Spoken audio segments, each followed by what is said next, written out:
All right, we are live. Episode 3 of Talking About Shit. That's right. That's right. What's up, people? What's going on? Just me and Tim for now. I don't think Shaggy's gonna make it. Kenneth's gonna be a little late. Kenneth was a little quiet last night. He wasn't his normal self. I don't know if you've seen that, but he was a little quiet. He was a little caught off guard or something. He had technical difficulties. He had to turn the lights on in his room because he didn't want to blend in with the environment. Yeah, it's fucking with him. He wasn't ready last night. I don't know if he'll be ready tonight. Okay. But I'm ready. Yeah, I'm down too, man. Fuck it, man. I mean, it is what it is, man. Hopefully he'll get his shit together, and hopefully Shaggy will show up at some point. But hey, man, I just been busy, like I told you, man. I've been busy working on a lot of shit, Smoke. I'm gonna be doing a feature on this channel, Tommy News Network, Tommy Sports TV. So I've been working on that video, man, and hopefully, you know what I'm saying. Then I told you I got the new job and shit. So yeah, it's crazy, man. But hey, I'm dedicated to this shit. Gotta make that money. Gotta make that money. Or live in a fucking box. I mean, that don't sound good. Nah. Being homeless is not a good idea. No. Not the look. Anyway, man, I've been so obsessed with this Call of Duty that I ain't been playing. I ain't barely been reading the news. I mean, I got a couple things. I'm sure you got some shit. I see you that one story, which is fucking Jesus. Yeah. You want to do that one first? Because that is out of control. I don't know if you even read it, but it's out of control. I just looked at the title and saw how fucked up it was. But yeah, go ahead and lead with that, man. Look, all right. 5-year-old kindergartner repeatedly sexually assaulted by another 5-year-old in a school bathroom. But it gets worse than that. You may go, okay, that's fucked up. That's fucked up. Obviously, something's going home with their fucking parents. Because ain't no 5-year-old. Hold on, what the hell was that noise? Right, make sure one of them ads don't pop out. It plays music and shit. Turn that off. I hate that shit. Right. Fucking threw me off, goddammit. But the fucked up family. Yeah. Something's going on with the family. Obviously, something is going on for a kid to be in the bathroom doing that. And this has happened repeatedly. Now, the school knows about it. Let me find this exact quote because I want to read this. I want to get this right. God damn. She said the same thing happened to her, or maybe this is a different woman. She said this woman, or her cousin, this woman's cousin, said that the same thing happened to her son in September by the same kid, and she already told the school, and they didn't do nothing about it. They had to go to the news to get to, they had to go tell the news to put some pressure on the school. And you see, remember that story we both did on that daycare worker? Right. The daycare was trying to cover it up. Why? I mean, I understand that they don't want that. It looks bad, but it don't look bad on them. It's just, if it looks bad when they're not doing nothing about it. If they were like, holy shit, we didn't know this person was here. I mean, if you could do background checks, but if there ain't nothing in the history, if they've never been caught, you ain't gonna know. So I mean, but you gotta own up to the mistakes of hiring this person, and you gotta do something about this kid. And the thing with these schools is, I don't know if you ever seen that documentary Bully. No, I have. I heard of it. I haven't seen this movie. It's good. It's on Netflix, and you'll see in this documentary these principals and teachers are pathetic at fixing anything. Because this kid was getting bullied on the bus, and they had video of it. Because they're doing this documentary, they had video of him. This kid getting bullied on the bus, poked with pencils, punched. They go to the school, and it's almost like they don't care. Like they're just like, there's really nothing they can do. They're in a fucked up situation, but at the same time, something's got to be done. What needs to be done about this bullying shit is punishment for the parents allowing the bullying. Right. When you hear, hey, your kid's bullying, you need to deal with that shit immediately. And if they don't deal with it, I think they should have to pay the family, maybe pay for some counseling for the kid, shit like that. Right. Exactly. These parents have to start doing that. These motherfucking bullies this shit will be stopped. Once daddy and mommy got to pull money out of their pocket for your bullshit, it's going to stop immediately. I mean, when I was growing up, it was just, if somebody's picking on you, knock the fuck out of them. I mean, my mom would always tell me, don't hit first, but if they put their hands on you, You Defend know, yourself. Right. defend yourself. Right. I mean, I got fucked with by this one kid when I was in middle school, and I just kept, turning the other cheek. I mean, it's just he's saying shit, and one time I just had enough, and I just tackled him in the hallway, beat his ass. Once you do it, see, I tell people all the time, like people say, don't do that, don't do that. But you know, when I did that, that was the end of it. Nobody bothered, nobody fucked with me. They seen that I would not put up with their bullshit, because a bully don't want to fight. A bully just wants to bully. Exactly. It don't matter how big they are. If you start punching them in the face, it's going to fucking hurt. If you pick up a book and bash them across the head, that shit's going to hurt. I don't care how big they are. And they don't want to deal with that. They want to pick on somebody that won't fight back.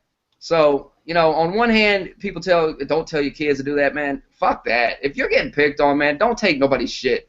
Because if you start taking shit then, you're going to be taking shit all your life. The only shit you should be taking is from your boss, because you got to have a job.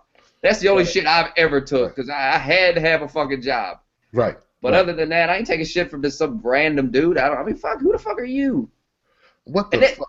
So let's back up a minute, Smoke. So you saying the school found out about sexual this fucking another student, not a teacher this time. A fucking student is not molesting, but fuck, I don't even know what you call it. Oh no, I know what he did. He oral sex. Damn. 5. Oral sex. Now the kid, the victim is 5, and the little fucking perpetrating pervert is 5. God. Yes. Okay, lock the parents up immediately. Yeah. Something's going on at home. Yeah, they got a subscription to, I don't know, even kid won't even be interested in porn. My youngest son is 4. He don't even like girls. He don't even like girls, and he'll be 5 in a couple months. He's in pre-K. He doesn't even like girls. Remember, we were just joking the other day, and there was a girl show came on. He's like, I don't watch girls show, Dad. And it was this. I said, you don't like girls? He's like, no. He's 4. He's not supposed to. Girls are icky. No pink. He don't like pink either. Get away from the pink. So for a child to be 5 and to even be interested in anything of a sexual nature, to even be aware of what sex is. Hey man, hold up. You can't even get a fucking hard on at 5, can you? I don't remember my dick working at 5. I've never fucked with a kid. I don't know. I don't want to know. But I'm saying I was 5, when you were 5, right? Right. No one ever tried to get me hard when I was 5. But, I couldn't even get. I don't even remember. I don't even think I could masturbate at 5. Is what I'm saying, Smoke. Oh no, you don't start coming till you're like 13. Yeah, how the fuck? Well, maybe if you hit it early. So how the fuck? What the? So look. So there's no sexual. So look, there's no sexual gratification in this. This is him mimicking some shit. Totally there. You know what I'm saying? Because there's nothing he can't. There's nothing to get out of it. Someone's obviously done it to him, and he's doing it to them. Right. Oh my God. I mean, the school knew. Here's another quote from the article. A spokesperson for the school told the news that while they were aware of the sexual abuse allegations on the one girl's son, they were unaware about the cousin. So the cousin said she told the school. The school's saying she didn't. I don't buy that. I'm sure that she would tell the school. I'm fucking pretty sure that she would go tell somebody, unless she's a sick fuck too. Where is this shit at? Does it tell you what city or state? What state? Oh man, let me see here. My bad. Just interesting. Houston, Texas. Houston, Texas. God damn. Okay. I mean, it's a big city. Big school board, I gotta imagine. Board of education in that state. The fuck? I mean, this should be front page fucking news, man. Well, I mean, I don't know what's going on with the fucking schools. I mean, I did a video a while back where some kids were bullying some kid, making him blow him in the bathroom, and then the other kid on a bus, on a field trip or a wrestling trip or something, was shoving a pencil up another kid's ass. I mean, it's just, what in the if your kid is shoving pencils up somebody's ass, you need to do something with your kid. Like, that is the time your kid needs an ass whooping. That is the time when an ass whooping is appropriate. If your kid is making another kid suck their dick in the school bathroom, and you're not abusing them, you haven't done nothing to cause that, there's something wrong with your fucking kid. Right. You need, because, I mean, I've had my ass whooped for shit way less than that. Right. Sneaking some shit out the refrigerator could get your Sorry, ass whooped. if I ever hear about my kids coming home and they've done some shit like that, I'm whooping their ass. That's out of control. That's like get a belt, rip the switch off a tree. What the fuck's wrong with you? Unbelievable. Jesus. Unfucking believable. I mean, I saw a movie, man. I watched this movie recently called Disconnect. And I don't know if you saw that. Have you seen the Smoke? Mm-mm. Okay. It's like, it's sort of, did you see Crash? Mm-mm. Crash? Okay. Well, anyway, it's one of the main parts of the story is this kid who seemed like a loner. And these two other kids, they fucked with him by imitating. They made up an identity, pretending they were a girl, and they started sending these messages. So first they contacted him through like Facebook, and they're pretending like they're a girl, and they got a picture and shit. And they're like, I really like you. I know that you're into music. And they start like this fake relationship with him. And then they tricked him. They get a picture off the internet, and it's her like half nude. And they send it to him as the girl. And they say, send us a picture. Well, he sends them a picture, and those motherfuckers sent that picture all across the school and humiliated this fucking kid. And then the kid is so fucking humiliated, so fucked up, man. So basically, it's a bullying situation, and then he hung himself. And he's like in the hospital, and he's like brain dead. Hey, man, spoiler alert, it's on DVD, so. But it's a good movie, but it's also showing how fucked up kids are, man. That they're doing this bully shit, but they're taking it further with the social media shit, where, man, they're totally destroying these kids. And until I saw that movie, I didn't see just how far the depths they could go. I mean, yeah, I could see a kid getting a picture from a girl, and the guy saying, well, the girl saying, send me a picture. I could see that happening. I don't know if that's based on a true story, but I could see that shit happening. Well, that shit happens all the time. The kids don't need to be on the internet. I mean, maybe when you're 16. But you need to be checking that shit all the time. That's why these parents need to be learning how to do all this shit. Yeah. Like, I don't let my kids on there, and even if I did, I wouldn't know how to check it. But I don't even let them on. Like, it's... Like, my daughter, her 8-year-old, has a Facebook page, but she's only allowed to get on it and play games, and she's sitting right here while I'm in here. And she's barely ever allowed on it. Like, maybe once a month she gets to get on there. Right. Because, I mean, kids are curious, and they start clicking on shit, and next thing you know, they're looking at shit they ain't supposed to look at, and it's just, they just click, click, click, click, click, click, and sometimes they're looking at, they don't even know they shouldn't be looking at, watching music videos, they're just listening to music, they don't even know what's being said, they don't need to watch that shit, you don't need to hear it, you don't need to watch it, and I mean, when I was growing up, man, I used to, hear about, rap music, and these rappers would say, I'm not responsible for your kids and all that, and then I used to go, yeah, they're not, but when I get older and I have kids, I'm like, man, if you know a lot of kids are listening to your music, like Miley Cyrus is a perfect example. You are famous to kids. That's who you're famous from. And now you turn into a slut and you send that message. Like, it's one thing to be, I'm a gangster rapper and that's all I've ever been. I've never been a Nickelodeon star, Disney star. Right. If your kids are listening to my music, what the fuck's wrong with you? I don't market it to kids at all. Right. But, Miley Cyrus, Justin Bieber's the same way. Here's a guy that has all these little girls taking his shirt off. Keep your shirt on. You have little girls. Your fans are little girls. There ain't no grown women watching you. None. Grown women are not interested in you. None. They think you're a nerd. They think you're a fucking loser. They still think you're a kid. And he is still a kid because he's never had to have responsibility. He got famous young. He's always had everything handed to him. He's always had money. He's never had to get a job and do anything and learn anything about anything. That's why he's a fucking idiot. He's a fucking social midget. He's a midget. He's a midget. He's a midget man. He's a baby, a girl boy, a baby boy. I gotta find this article, man. I seen something before I went on about Justin Bieber. Apparently, he had 10 women at his mansion or tour bus or something, and he had laid out a buffet of like chicken McNuggets, and man, I gotta find it. Hold on, I gotta fucking get this right. I know it's on this website. I mean, I know some people were saying that they thought Justin Bieber was a part of the Illuminati or some shit because so many people listen to him. It has to be a grand scheme or strategy. And I'm saying, man, it's not. It's just that it's all marketing. Like, he's marketing to these little kids, and they tapped into what these little kids want, what they visualize and fantasize about, boy being, and that's what they've like marketed this guy as. And I don't think it's a conspiracy. It's just people buying fucked up music. You know. Here we go. I got it. Go ahead, hit him, Smoke. Justin Bieber invites 10 lucky girls back to his house where he woos them with chocolate, crisp, I don't know what a crisp is, chicken nuggets, lollipops, and peanuts. Like some shit a child would be like, Right. let me lay out some child. And Right. That's some shit you expect to see at a 12-year-old's birthday party or some shit. Oh my What type God. of shit is this? I mean, shit, man. I mean, the guy's successful, man, but you're right. What's he going to do now? You know what? I wouldn't be surprised if a couple years from now he ODs or some shit. Because his run's got to come to an end soon, Smoke. And when it comes to an end, he ain't going to be able to adjust. It's not like he's going to be able to transition into making real music that No. grown-ups are going to listen to. He's through. You know what I'm saying? Remember Backstreet Boys? Look at him. Justin Timberlake, the only one who made it out. Yeah, because he got talent, and he started acting, going in them movies. He's good at them movies, too. Yes. But he was always the breakout star of that group, and he realized immediately he needs to make more grown-up music. You can't keep appealing, because your fans grow up.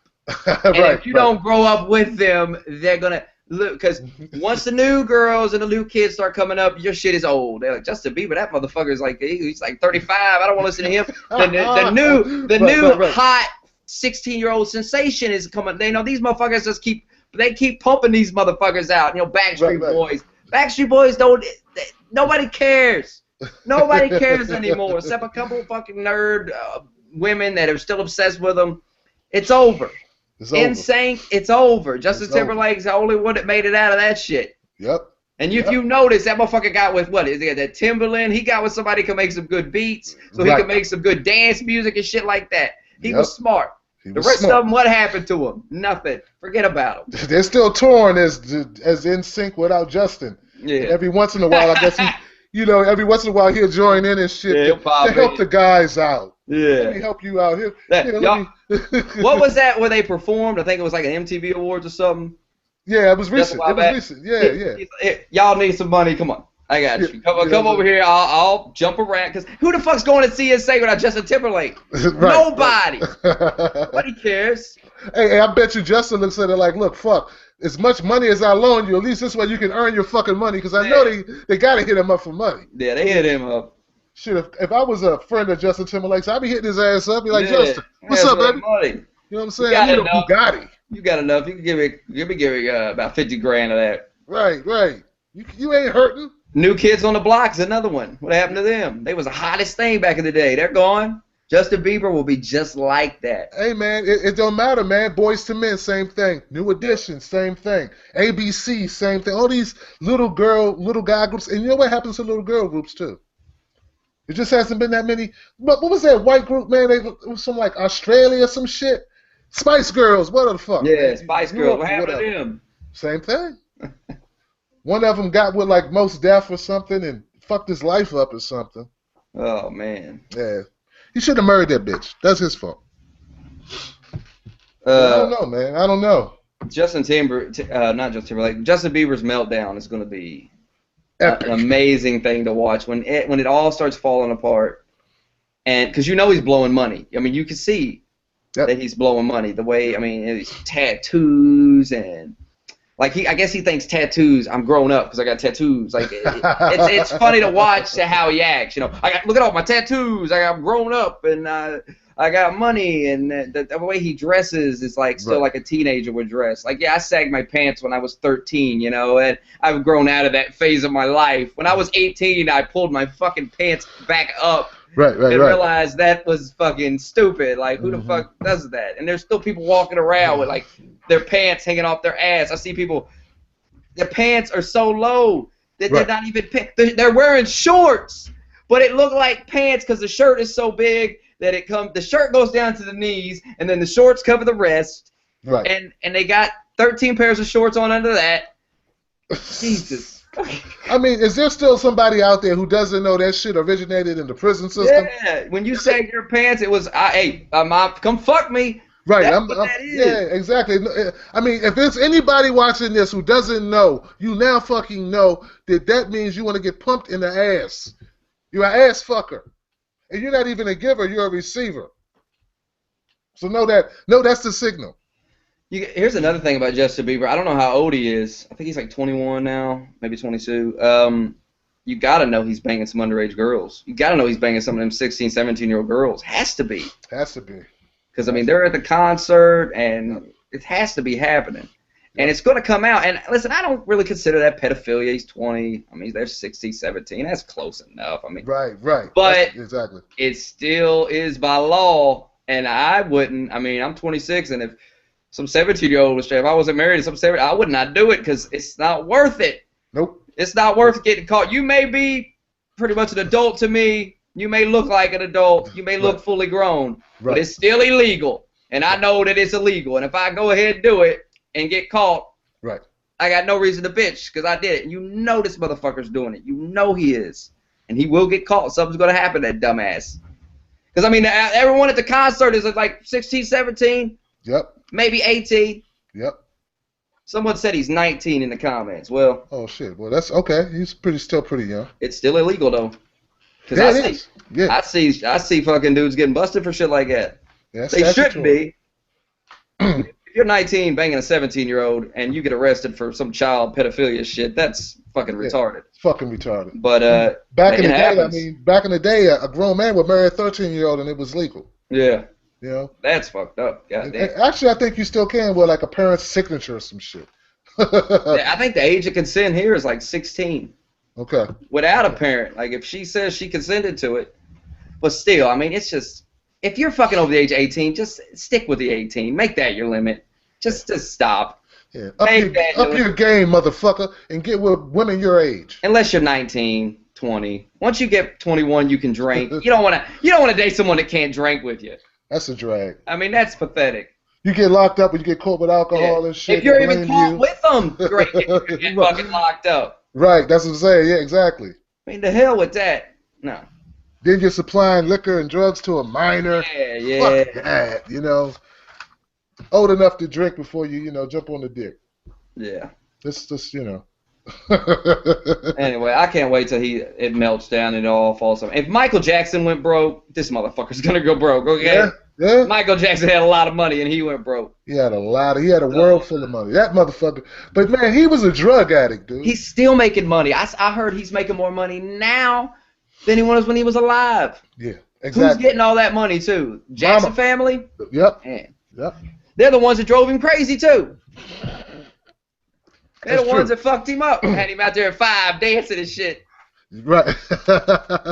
He never had that childhood. But you know what? At the same time, they gave him a great life. They gave him all the money in the world. But there's some people, man, because if that was me, I mean, I don't know. I heard his dad was very abusive and shit, but I don't know, man. At some point, you got to grow out of that and you just got to go, you know what? Past is a past. I got a lot. Hey, it's like, you ever seen Daniel Tosh? He says, money can't buy happiness, and he's like, I'm pretty happy on a goddamn jet ski or whatever. But it's hard to be sad on a jet ski. Out in Hawaii on a jet ski. I heard that. I'm sorry, you give me multi-millions, I'm going to be happy. I don't buy that money create problems. If you let it create problems, you get a drug addiction or some stupid shit. Right. I mean, I know you got people hitting you up, but, it's not hard to go, get the fuck away from me. Like, if I hit the lottery, like $350 million or something, I'd give everybody that I liked, like, $1 million. Because if I had like 300 million, here, each of y'all have $1 million. There you go. And there's maybe 20, 30 people tops. So I spent $30 million. I still got probably over $100 million left. I mean, buy a decent house. I don't need no extravagant. Get 6,000 bedrooms. I need maybe 2 bathrooms. Right. Shit like that. And then I would just buy the things I like that I want and put the rest in the bank. If you put like $10 million in a bank account and say, I'm not going to touch that. Live off the interest. Yeah. Put that, just put it in a bank account and forget about it. And then in like 30 years, you're like, even if you went broke, you're like, oh shit, that $10 million I put in there. And it's probably going to be $50, $60 million right there. Yep. If you got $100 million and you can't live off that for the rest of your life, there's something wrong with you. And you need to invest it as well. Make the $100 million, $200 million. Get you one of the best accountants you can find, somebody that's smart. And go, listen, I'm bad with money, but, I'm going to pay you, and, because, I mean, the more money you make, the more money he's going to make. But you got to find the right guy. You got to find the right guy. Did you hear about that story, them Bitcoins, that guy? Yeah, what up with that? This guy bought, back in like 09, 08 or something, he bought some Bitcoins, like 5,000 Bitcoins or something. Okay. And it was for like a project. And at the time, they were cheap. You know, it was nothing. It was garbage. Whatever. And he spent like $27 on them. Damn. It was for like a project, school thing or something. He was, doing study on it or talking about Bitcoins. Right. Okay? And so fast forward to 2013, this motherfucker's, watching the news and he's hearing about these Bitcoins. Bitcoins right now at $250 a Bitcoin. Damn. So he bought 5,000 of them for $27. So he's like, he's hearing about all this in the news. He's like, oh shit. He remembers I bought Bitcoin. So this motherfucker forgot his password. He starts, oh shit, where's my password? Finds the password. Gets on the website. $1 million in the account. $1 million. Wow. That $27 turned into $1 million. Wow. I'm sitting there reading that like, God damn, I should have bought some Bitcoins. God damn. Like I'm seeing it now at $250 and I'm like, man, maybe I should buy some Bitcoins. Like maybe I should get like 100 Bitcoins or something. Yeah. But then but at the same time it's like, I don't want to spend money on that. I mean, but it could be $500 in a year. So I don't know. Like just a few months ago it was $150 a Bitcoin. Today I seen on Twitter it was $250. So that shit's going up. Damn. I mean, we missed the boat on that shit. Yeah, we did. Yeah, damn. We did. I gotta start buying some of it. Just take a gamble. Just take $20. Right. Just take $20 and go. Take a gamble. It's the same thing as buying a lottery ticket. You never know what you're gonna get. If you lose, you're out $20. Right. We waste $20 on dumb shit anyway. Hey, I gotta get in on this fucking. I should buy me like one Bitcoin, just one. I think I'm gonna buy at least one, man. Just see what happens. Forget I even bought that motherfucker. It never happened. Put that shit away. $250. Back in. Maybe in a month it'll be $500, and you just made $250. Not a shitload, but it's still $200. I'll take a free $250 any day. Hand it to me. You ain't gonna get that shit in the bank, putting that money in the fucking bank with what 2% interest or some shit. Fuck. Unbelievable. It's like these guys that bought stock in like Google when it first came out. Now they're fucking loaded. I hear about I think I'm gonna buy me some of that Twitter stock. I think I'm gonna buy me some of that Twitter stock. God damn it, I'll buy me like $50 worth of Twitter stock. But they saying that Twitter.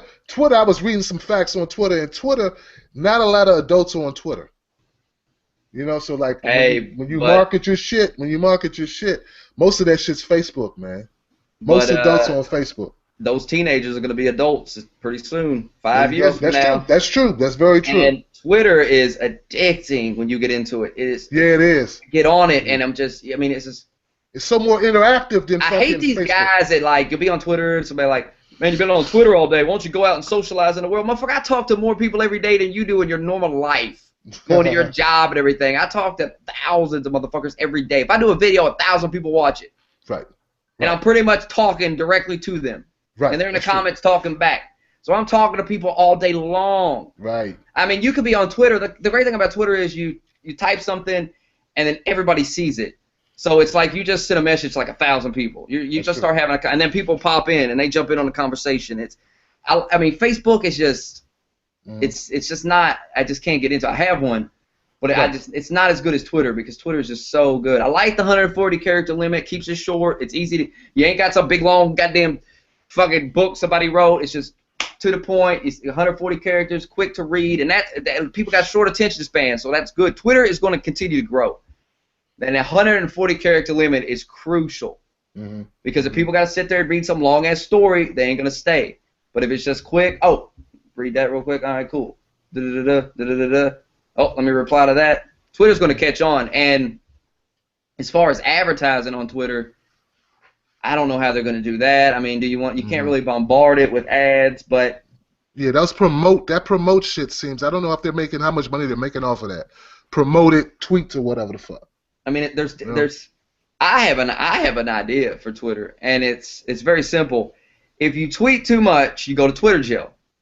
You can't tweet too much in a day, and they do that to keep down with the servers and stuff because Twitter's still kind of new.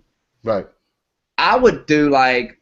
You pay $5 a month, and you have some perks and stuff to Twitter. Something cheap, not too much, something reasonable. I pay $5 for some perks on Twitter because I use it a lot.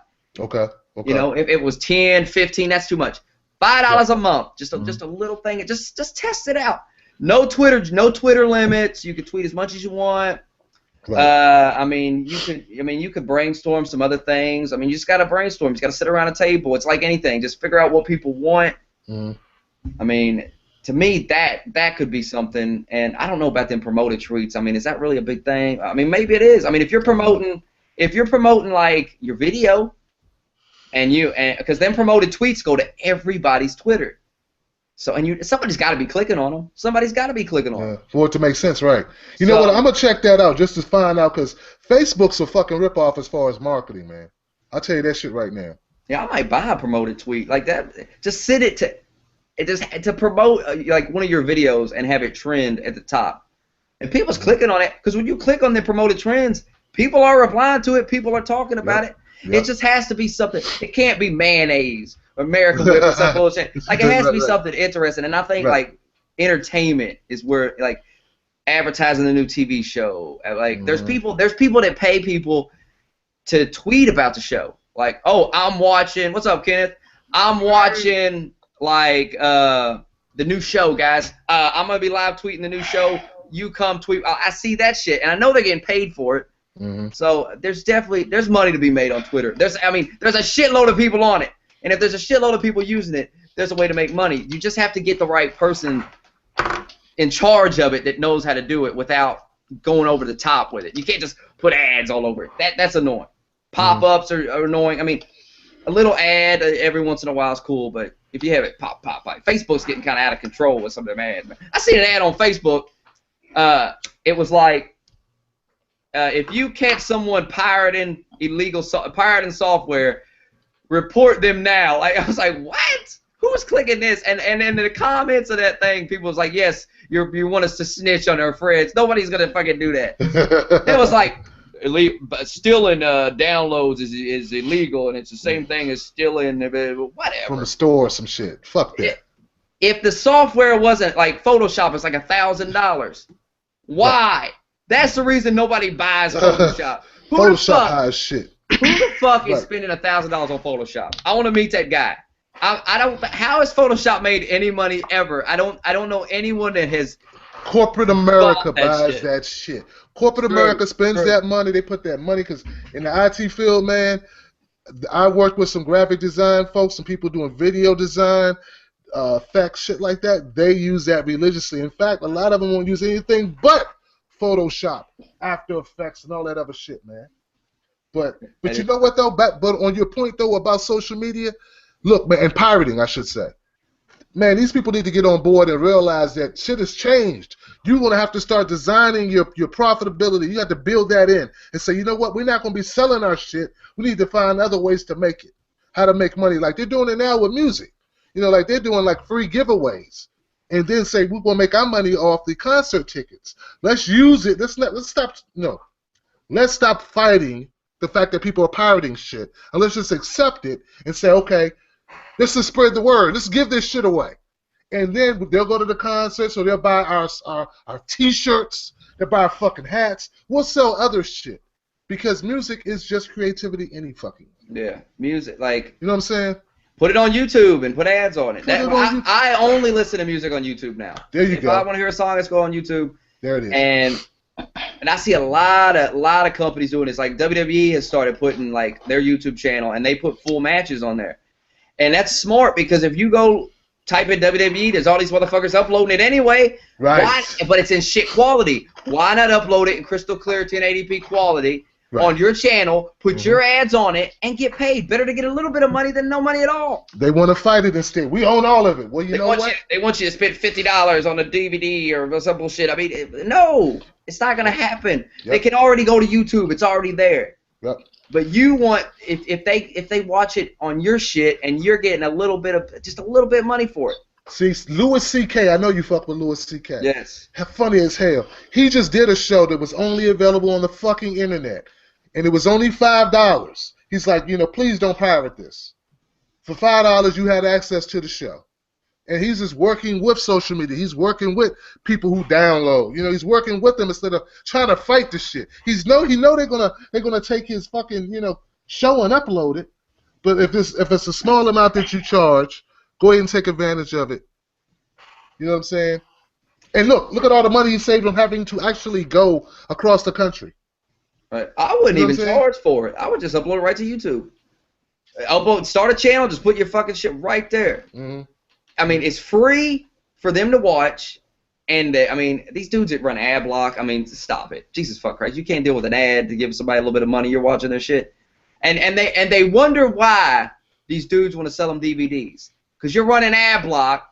If you would take your ad block off, they'd make more money and they'd give you more free shit. And you're not paying for it. Yeah. How fucking stupid is that? Kenny, get in here, man. How fucking stupid is it for you not to want Google to pay or the advertisers to pay? You're already getting it for free. You're still getting it for free, motherfucker. Let these people pay for you to watch it. It's nothing like TV where you got just insane amount of ads. Oh my God! It's one ad before the video plays. Right. One ad. Most of the time, you skip the damn thing. Right. After 4 or 5 seconds. If you don't, if they have to pay more to have a non-skippable ad. Right. So. Right. Jesus, I mean, it's just that is the problem with this generation. They want everything for free, and they're getting it for free, and they still can't put up with an ad. These fucking ads. Hey, you know, they want it instant. They want that instant shit, man. My God. Damn. And without ads, there ain't no internet. Sorry. These websites ain't operating without advertising. Unless you want that server space, all that shit. Yeah. You going to pull out money out of your pocket and pay monthly on that? I don't think a lot of you going to do it. That's going to fail, too. That whole subscription shit, pay us $20. Who the fuck? Nobody's doing that. What? For what? I'm fine with the ads. Fine with them. They don't bother me. Nah, they don't bother me either. I mean, don't get excessive with it. Don't have popping up. Don't have an ad playing music. I hate that shit. Just a little ad in the corner. It's fine. I hate that shit on websites now. They do the shit too much, man. The ads that like take over the whole screen when you go to the site. Man, God. That just makes me want to leave the site. Right. And advertisers need to understand that, and websites need to understand that. And the you're right. You said the advertisers, right? You got to get creative with the way you advertise. Right. You can't. That old way is done. Who the fuck's clicking on them ads? Nobody. Man, give shit. If it was me, I'd give shit away. That's what I want to do. And for the people saying nobody watches ads, there have been YouTube ads that I've watched, like a movie trailer that'll pop up. If it's interesting, I watch that 5 seconds that you're waiting to skip, you know, you're watching, oh man, this looks like a good movie. Let me check this out. And I'll watch the whole fucking thing if I'm interested. Like if it's Miracle Whip, nah.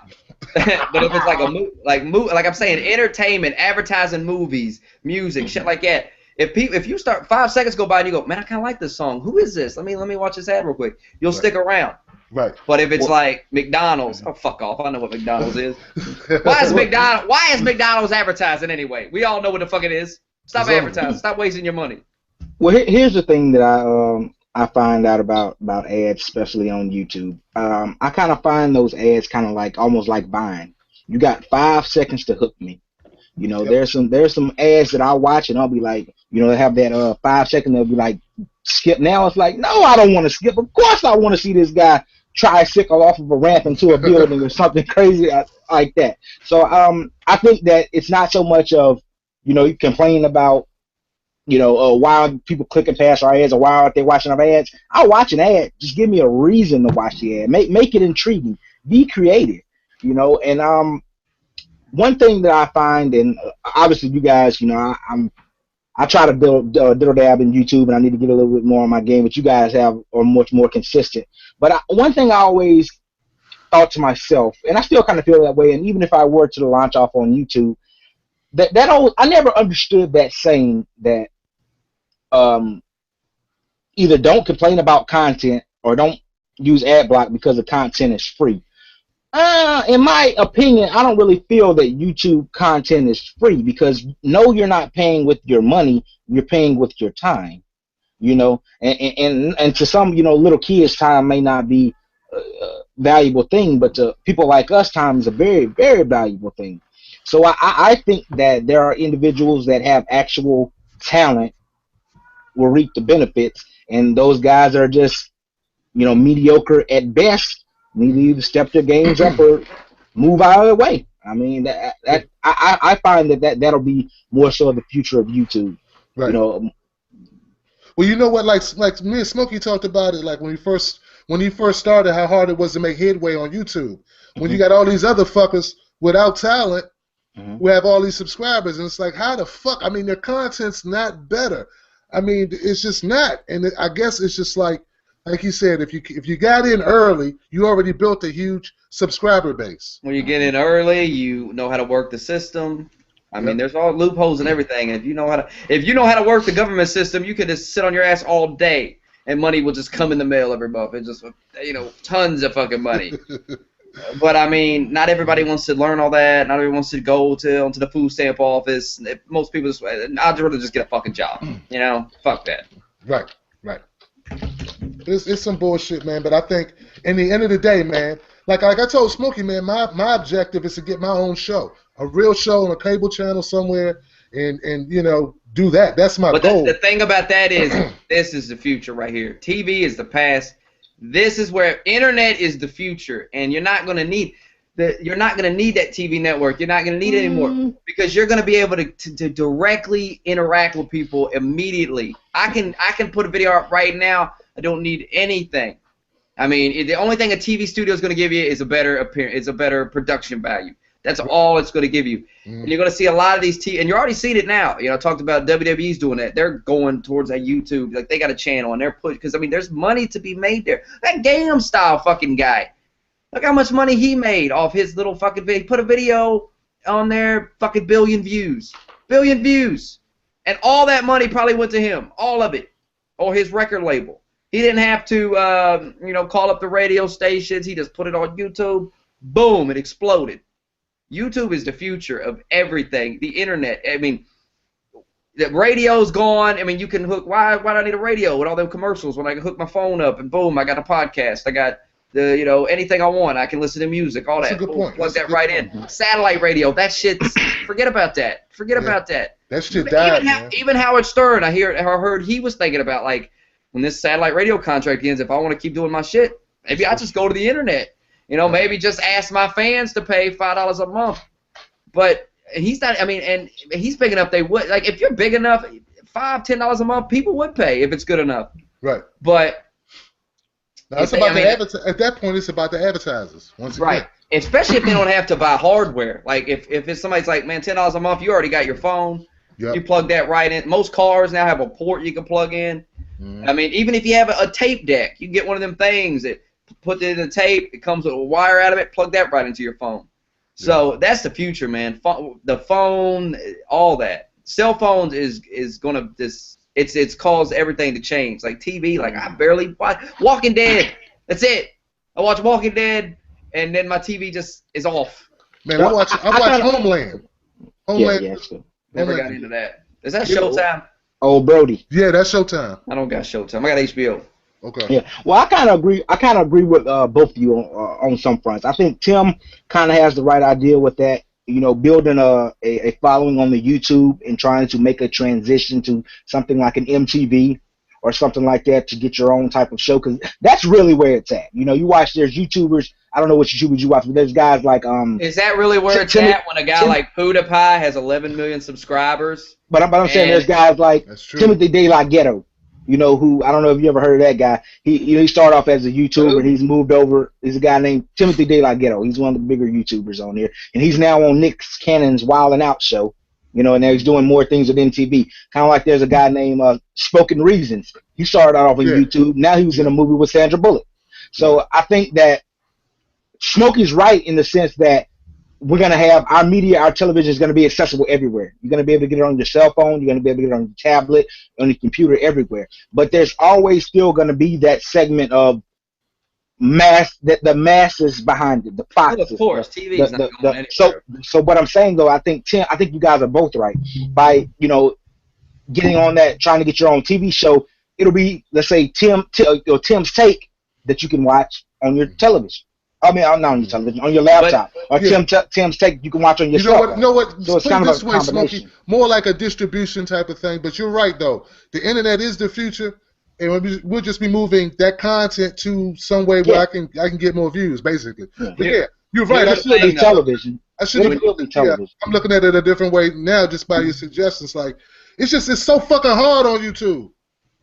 Here's the thing, though. When you transition to TV, that's it. It's not the same anymore. The freedom is gone. Yeah, the censorship. You've got executives, and it's not you anymore. And and your fan base is gonna go. This isn't what. I'm telling you, never. I can't say motherfucker. This is the future. I won't be to say motherfucker and bitch and hoe and stanky whatever. I'm not trying to be one of those guys that come out and say, well, oh no, what are these cell phone things? They'll never take off. I like using my card, or, one of those people that are stuck in the past and then you're looking crazy when everything takes over. But like I said, I think like Tim said it. We're thinking about it in the wrong way. TV itself, the physical hardware of television will die, but the content that comes through your television will not die. You know what I'm saying? That won't die. Smokey saying it'll just move into a different platform. Look at Hulu. Hulu is nothing but the TV industry trying to move to the internet. Mm-hmm. They're coming this way. Yeah. The age of, oh man, I got to be home at 9 for Walking Dead. Fuck that. Right. Now Walking Dead is anytime I want it with DVR. Love it. That's what YouTube is. It's here's a video, watch it whenever the fuck you want. Yeah, video on demand. Yeah, VOD. Here's a live podcast. You missed it. Well, it's there. Watch it whenever you want. Watch it whenever. And that's more appealing than fuck. I got to be home at 9 to see this, and I got to But here's the thing about the creative content. I mean, that's true what you're saying, but with new content, that takes time. It takes time to build a Netflix library. You'll never, and it's just human nature. I don't think you'll ever be able to get over that water cooler moment, wherever you go to work the next day and everybody, your buddies talking about, man, did you see that episode of Walking Dead last night when, Rick did such and such? Or, I'm not saying that's going anywhere. I'm saying that is going to I think we're agreeing with each other. I just think maybe we're not, meeting in the middle. I think we're basically saying the same thing. I'm just saying the content will never die, just the platform in which it's presented to you will. The platform will be. I think it's kind of pigeonholing it to say that it'll be YouTube. No, it'll be your multimedia devices. I'm my saying phone. Internet. My phone. Yeah, will be my television. Yeah, the internet. Yeah, exactly. So televisions aren't going anywhere because you're never going to get rid of those guys that want that big screen. Well, here's the better thing. The cable service providers are what's going away. That's gone. That's it. I think that's a better way to say it. Fuck them. They've been gouging us for fucking 2 decades. Google is going to run the cable companies out of the internet industry within the next probably 10, 20 years because of Google Fiber. Yes. They're testing it in Kansas right now, and once they feel comfortable, they're going to go nationwide with that. And when they do, if you look at Time Warner Cable in Kansas City, they're offering they have on their website, they offer like 100 megabyte down or whatever, and that's not even close to Google Fiber. It doesn't even come close to 1 gigabyte down, 1 gigabyte up. Right. But they're offering a price for that. But if you go to the website, they don't show the price. You have to call. And the reason that is because they don't want these other motherfuckers in other states seeing that and going, what the fuck? These motherfuckers get, because Google Fiber's free. It's free. And here's the thing about people go, why would Google want to give everybody free internet? Well, why wouldn't they? They own the videos, they own the email, they own the search. More people on the internet means more money for Google. Right. It's genius to give everybody internet for free, fast internet, because the more people on the internet, more people's watching YouTube, they get paid for that. More people's email, they get paid for that. More people searching, they get paid for that. And if they get social media, and they want that social media, that's the last piece of the puzzle. If they get that Google Plus to take off, they got everything. And then they get everybody on the internet, and it's just tons of money. It's a genius idea.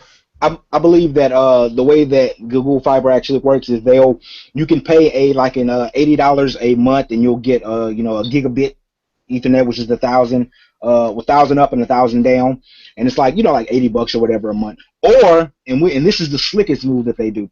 You can pay $300 for a one-time fee for 5 up and 1 down, but you'll never have to pay for it again. So what they're doing is not only they're building an infrastructure, and they're charging you to do it, but they're building the infrastructure. So not only will Johnny have free internet for life, that's an incentive for Susie to move. When Susie, the next person, moves into that apartment building, Susie has free internet for life.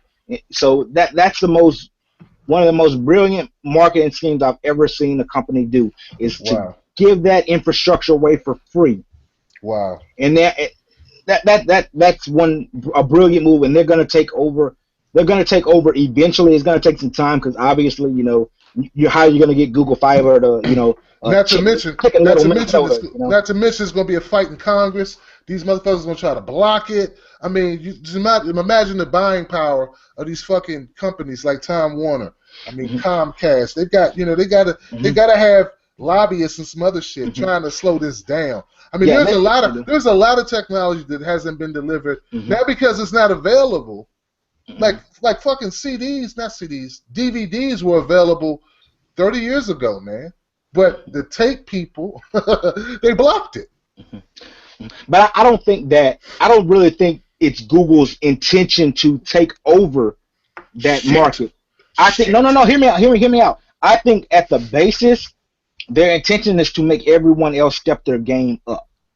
Whenever you bring in, 1,000 up, 1,000 down, now Time Warner's they got to do something. Comcast, they have to do something. Cox, they have to do something. So I think their original plan. I mean, obviously, any business wants to take over. Obviously, right. Any business wants to do that. But like Tim said, there's going to be people lobbying to, block that. So I think they're wise enough to know that they're not going to just let us take over everything. You're not seeing the bigger picture. The bigger picture is, and you're right, step your game up. The bigger picture is lower everyone's prices. We'll lower our prices. You lower your prices, which means more people can afford internet because they own the internet. They own nobody's going anywhere else to watch videos. They own that shit. They own email. They own search. More people on the internet, more money in Google's pockets. And here's the prices here's what you get in Kansas right now. Free internet. Everybody in Kansas City got free internet. God damn. You pay a $300 upfront fee, or you pay $25 a month for 12 months, and then you're done. I mean, I don't know about your cable bill. But that ain't, I mean, come on. And you're getting 5 up or 5 down, 1 up. That's not very fast, but if you ain't got internet, that's not bad. No, it's not. Paying $25 a month for a year, and then you got free internet for the rest of your life. There's a lot of people still on fucking DSL. Right. There's people still on AOL dial-up. I saw the AOL makes $100 million. Was it $100 million or $1 billion? I think $1 billion. Of dial-up internet to this day. That's crazy. Listen to this, and I think this is I think I pay about $70 a month. $70 a month, 1 gigabyte upload and download. 1 gigabyte. That means you will never have your video will never lag. It will never buffer. It will always be in HD. I mean, and they're not only are they doing the internet, but they're trying to move into the TV. Like you can watch TV through this and all this. You get 150 HD channels included in the TV package. The TV and internet package is $120 a month. I'm paying about $300 a month for my cable right now, just to have 50 down, 5 up. And this is $120 a month for 1 down, 1 up, 150 HD channels. They also it's not done. They also give you a network box, a storage box. You get some type of storage here. Oh, here we go. You get $120 a month. You get 200 channels, HD. You get 1 terabyte of storage across Gmail, Google Drive, Google Plus Photos. You get a Nexus 7 tablet. You get one of them little tablet things. Damn. You get a TV box. 1 box. You might have to buy others. That's what they're gonna get you. You're gonna have to buy those for your other TVs. Storage box, network box. You're in a 2-year contract. So yeah, you're in a 2-year contract. The only thing that's holding back, what we've been sitting here talking about, is that internet infrastructure, because it would have already happened. They would have already made the deals with these HBOs, these Foxes, these CBSs. The only thing is nobody wants to sit at home and watch television that has lag. Nobody wants to sit at home and deal with buffering and crap like that. So whenever the infrastructure, which I think Google's trying to do, but it'll take a while. It'll take a while. Right. But which they're trying to do, because what people have to realize is that Google Fiber is great if you live in LA or DC, right, or Chicago. Yeah, major metropolitan area, right. Yeah, but if you live, which most people, a lot of people do live there. But if you live in places like, I don't know, Broomhandle, Michigan, or something, in rural areas, exactly, right. you're never gonna get, Google Fiber. You're never gonna. I mean, you'll get it, but it'll be 25 years down the line. There's no way you're gonna be able to get that infrastructure into, these suburb communities. More so to say. So I think that it's on the way. It's just the infrastructure needs to be heightened. But the thing is, Time Warner, Comcast, they don't want that to happen, because when that happens, that's when Google gets to deal with HBO. That's when Google gets to deal with CBS and Fox and stuff like that. So they're intentionally trying to keep your speeds down, because they know if you ever get, speeds to the point to where you don't have to deal with buffering and waiting, it's over. It's over. Yep, I saw where Jay-Z released his latest album via Samsung. There you go. Mm-hmm. There you go. And once they start getting the bugs out of shit like that, it's over, man. I mean, once they get the technology up to speed, it wasn't that it didn't work. It's just they didn't expect such a demand. So hey, deliver my Walking Dead to me. Bam. Yep. There you go. Give me the app. Mm-hmm. And I buy the app. I'm good for life. You give me my updates. What? Another thing like Netflix is doing, they put a show out and it's the whole season. Boom, here's a whole season. Watch it, because people like that. Because a lot of people, they just wait to the box set. Like, I'm not waiting every week. I'll just wait to the end of the year. I'll buy the box set. I'll watch all the fucking episodes and then wait till next year. Yeah, so Netflix is doing that. Right. And that's going to catch on too. That's going to catch on because that's more appealing than, every fucking week I got to go and I got to. So then the advertisers got to get very creative, because that's where they get their bread and butter, by putting those fucking commercials on. Yeah.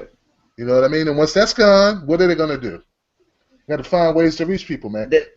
The thing about like the subscription, like paying a subscription, like you'll pay that subscription if like it's worth it. Like if Walking Dead's on Netflix, I'm fucking paying for Netflix. I have Netflix, but if Walking Dead's on Netflix, I'm paying for that shit. If Walking Dead's on Hulu, I'm paying for it. If Walking Dead's on a YouTube channel and I gotta pay fucking $30 a month, I'm gonna pay for it because I like Walking Dead and I want to see Walking Dead. And that's the only place to get it right. Content is good enough and you want it enough, you're gonna go to it. And it's just it's gotta be big. Like it can't just be some small motherfucker. Like Walking Dead's a big show, so if they could do that, Howard Stern, he could do that. He's got a big audience. So if he goes, I'm going to the internet, my website, $10 a month. Come check me out. He's going to have. There's people that will pay $10 a month just to get Howard Stern. Right. But if you're a small dude, nobody's going to pay. Nobody's going to pay $10 a month. And to think about it, man. I know once Howard Stern went from radio, public radio, whatever the fuck you call it, terrestrial radio. There you go. When he went to satellite, he didn't have to worry about the FCC fucking with him. Yes, and that's appealing. Uncensored, no bullshit. Right. People like that. That's the thing about this. That's the thing about the radio. It's boring. Like it's just there's so much fucking the ads. Like even Howard Stern's got ads, but Jesus, it's not as bad as the radio was. When I used to listen to him on the radio, every fucking 15 minutes would be an ad on the damn thing, and he would go off. The whole show would be like, I gotta run a fucking ad. But worse than that, who listens to fucking music on the radio? Oh, it's terrible. Do anybody still do that shit?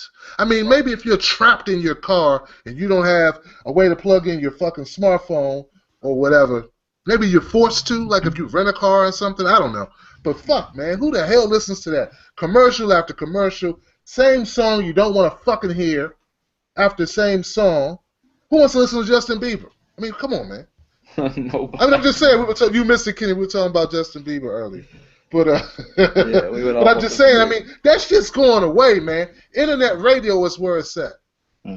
Yep. I just like to apologize to the people for being late. I had some school stuff to deal with. That's fine. That's why I was a little bit late. I just want to let you know you missed us ragging on Justin Bieber. There's been no dead air. There's been no dead air. Yeah, right. We've been keeping it going. Right. Just Justin Bieber, huh? The thing about like internet is Can't wait what to happen. Anybody can make content, so right. You're gonna get a lot of people that are just gonna come up because it's hard for people. You may be really good at something, but you can't get noticed, and then you eventually go, fuck it, I'll just get a job. This is, you may be the best goddamn radio guy ever, Right. But if you can't get nobody to put you on the radio, nobody to do anything, I mean, look at Howard Stern. Here's a guy that had a vision about a radio show and you know, less censorship and not so traditional, and they didn't want it. You know, fuck that. We can't do that. Advertisers will not advertise on that. Advertisers will advertise on anything if people's listening to it. They could be talking about fucking pussies all damn day. If 10 million people's listening to that, people's going to put an ad on it. Right. Okay?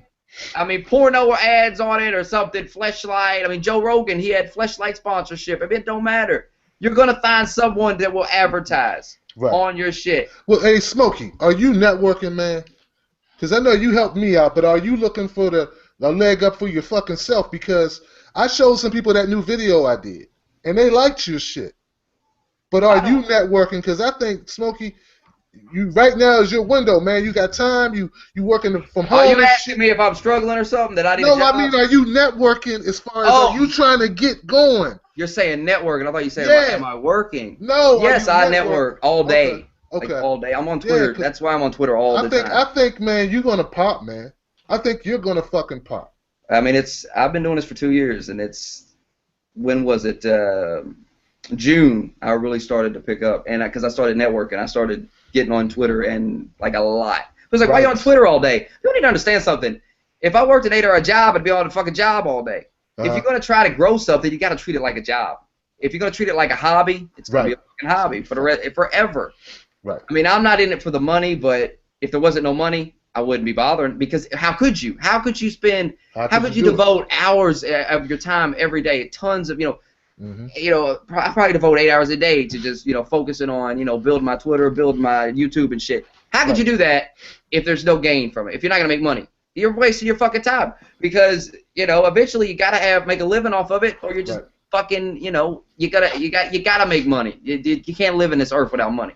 So all these people, I'm not saying completely sell yourself out like a Wings of Redemption or these guys that just, I'm not gonna sell out. I'm not gonna do every little thing to get a dime. Right. But people need to understand that a lot of these guys would be gone off YouTube if it wasn't for money. If there was no money here, people wouldn't do it. How could you? I still make videos. It takes but am I gonna put out 5 videos a day? Why? I mean, I wouldn't be able to devote the kind of time into it, is what I'm trying to say. I mean, that's fair, man. I mean, your time is money. Your time is valuable. Tim's not going to go out and get a green screen and put all this editing in for a hobby. It's not going to happen. I mean, maybe once in a while, but not as often as I do this shit now. And I'm not making shit now, and I'm killing myself, but it's because I have a goal, and that goal is I think I'm better than half of these fuckers I see every day, and I feel like, fuck it, I'm going for it, man. And you gotta have that type of drive and determination. We talked about that shit last week. Anything I get involved in, you're fucking dedicated to it. I've heard so many people say, like, once money got involved, YouTube got bad. Yeah, for some people they're sell out for everything. Yeah. But for others, it allowed them to see, like, I'll do that. I'll try that out. Because a lot of people's not going to bother with it if there's no money. How can you devote that time? Well, some people, it's not that the money did it. It's not that money introduced it and then fucked it up. It's just some people are stupid. They don't realize that for whatever point of view you have, there's a market for it. You know what I'm saying? That's what I'm not gonna change my message. Maybe I'm not the guy you need to fucking look at.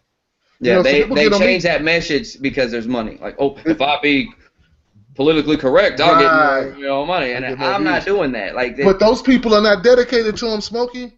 Like, you hear this shit about you put an ad on your video, you're in it for the money. Shut the fuck up, you moron. If you was doing it and you seen money, you do the same thing. Anybody would.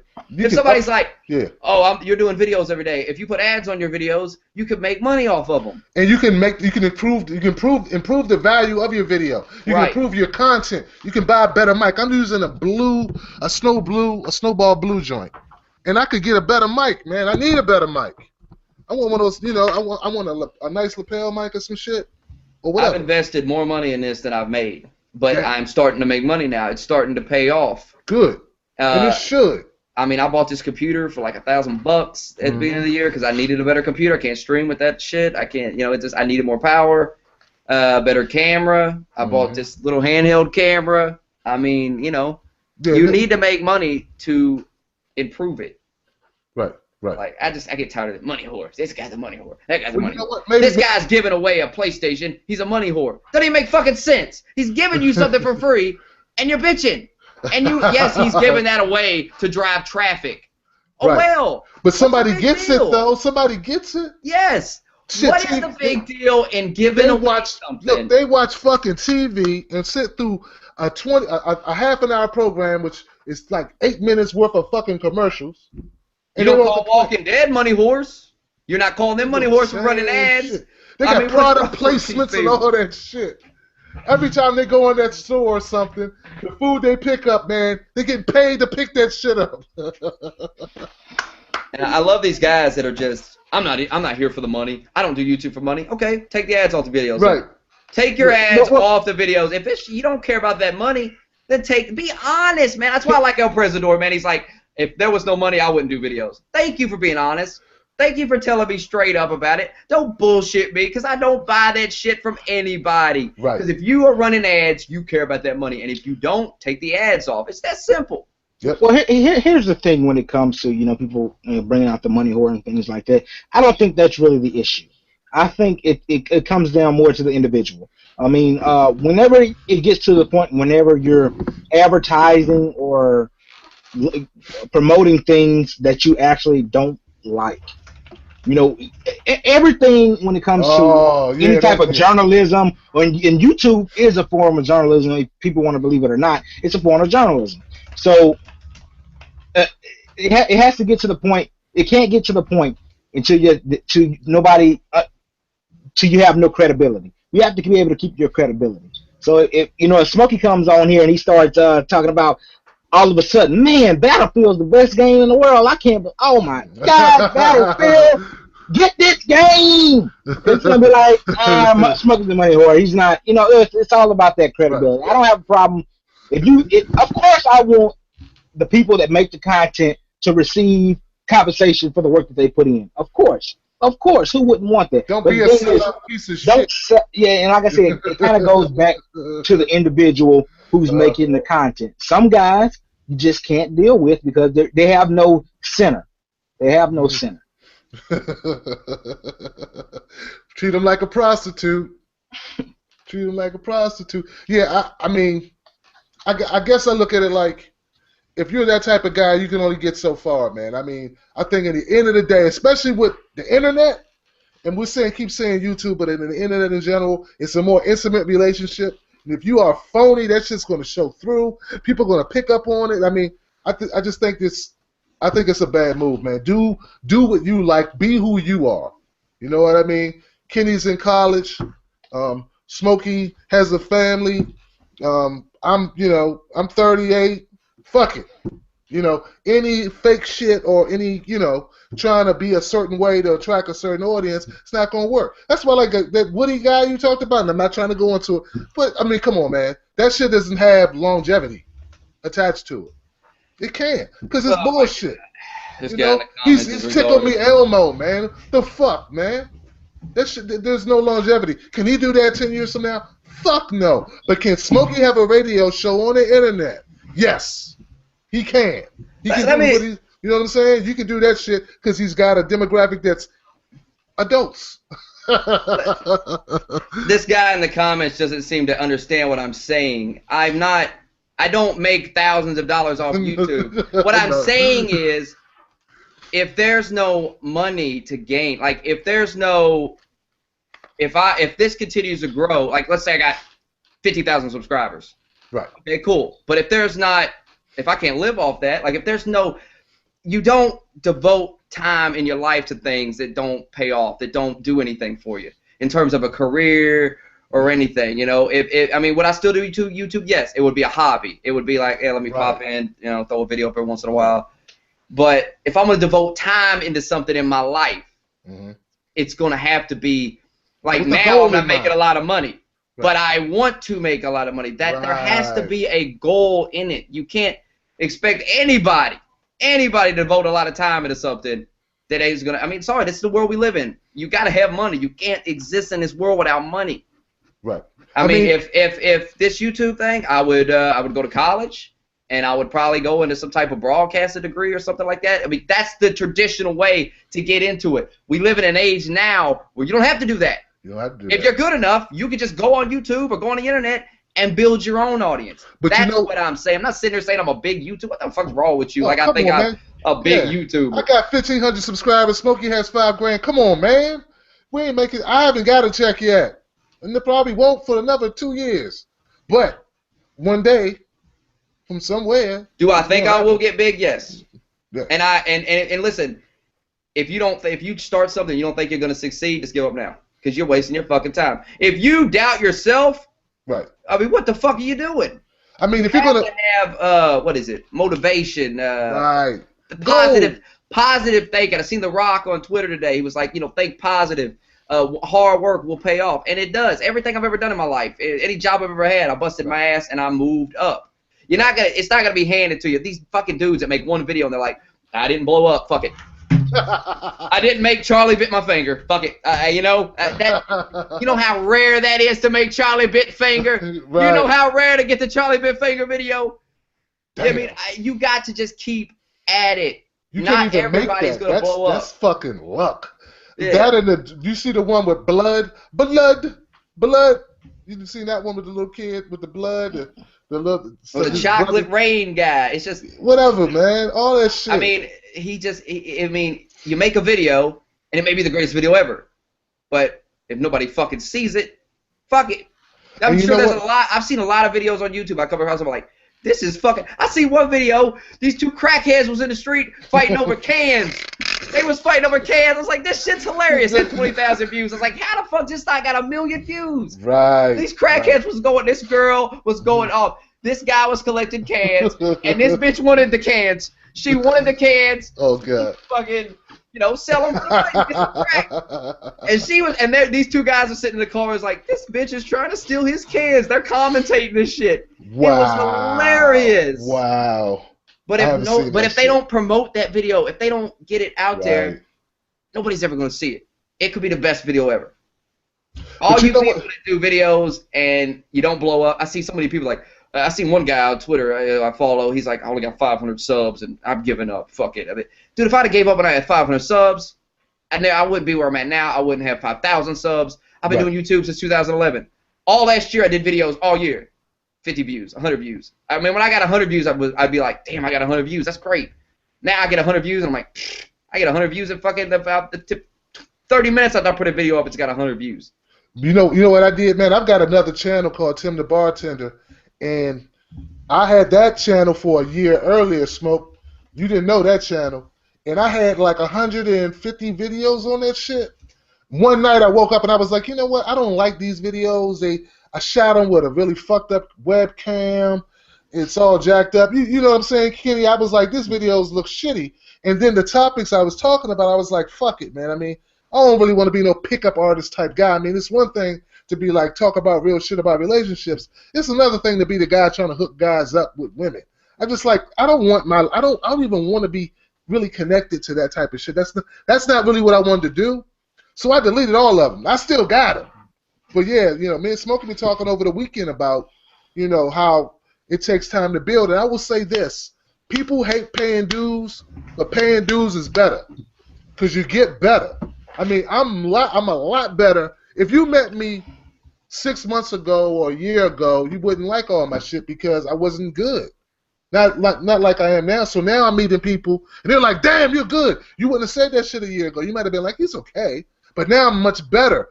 And that's because I paid some dues. I got better. I did 3 videos a fucking day for 9-12 months. Here's what's missing, and if you notice, look at Howard Stern. Here's a guy that just went on the radio and just talked like a real person, talked about real shit, like sex and shit. Everybody's talking about it, but let's sugarcoat it and act like it's not there. Right. He went out and just put it out there, and people's like, wow, this is fresh. This isn't just, hey, I'm coming up at 9. We've got the top 10 countdown and blah blah blah blah blah. That shit blew up. Real shit. Always is way better Always. Than that fucking manufacturer Justin Bieber. God, it's awful. Yep. There's an audience for that, but that the audience it's just a fake audience. Like there's an organic, like there's an like I don't know if you've ever watched wrestling back in the 90s, but Yeah. like Jim Ross, I don't know if you him, he was talking about like what's missing in wrestling today. He was talking about how in the 90s it was more organic. Like people, with the fans would connect with somebody and they would just they would explode. And like Stone Cold, Steve Austin, I've never heard of him. And when wrestling was at its most popular, he was at his best. Because here was a guy that was just organic. Here was a guy, because wrestling used to be all about the bad guy versus the good guy. Hulk Hogan going to fight Andre the Giant. Right. Jimmy Superfly Snuka. Yeah. Stone Cold was a bad guy. But Stone Cold was such a badass that people cheered for him, that people just couldn't hate the guy. They just loved him so much. So it changed everything. Because here was a guy that was a bad guy doing bad things, beating up the boss, doing all this bad shit. Right. And he would beat up the good guys. He'd beat up the bad guys. It didn't matter. And people loved it because he was real dude. He just came out and you could tell that was him. Maybe it was, the way he explains it is, you take a part of your personality and you turn that up to 11. There you go. It's still there. Because it's always there. Yeah, you don't act like that all the time.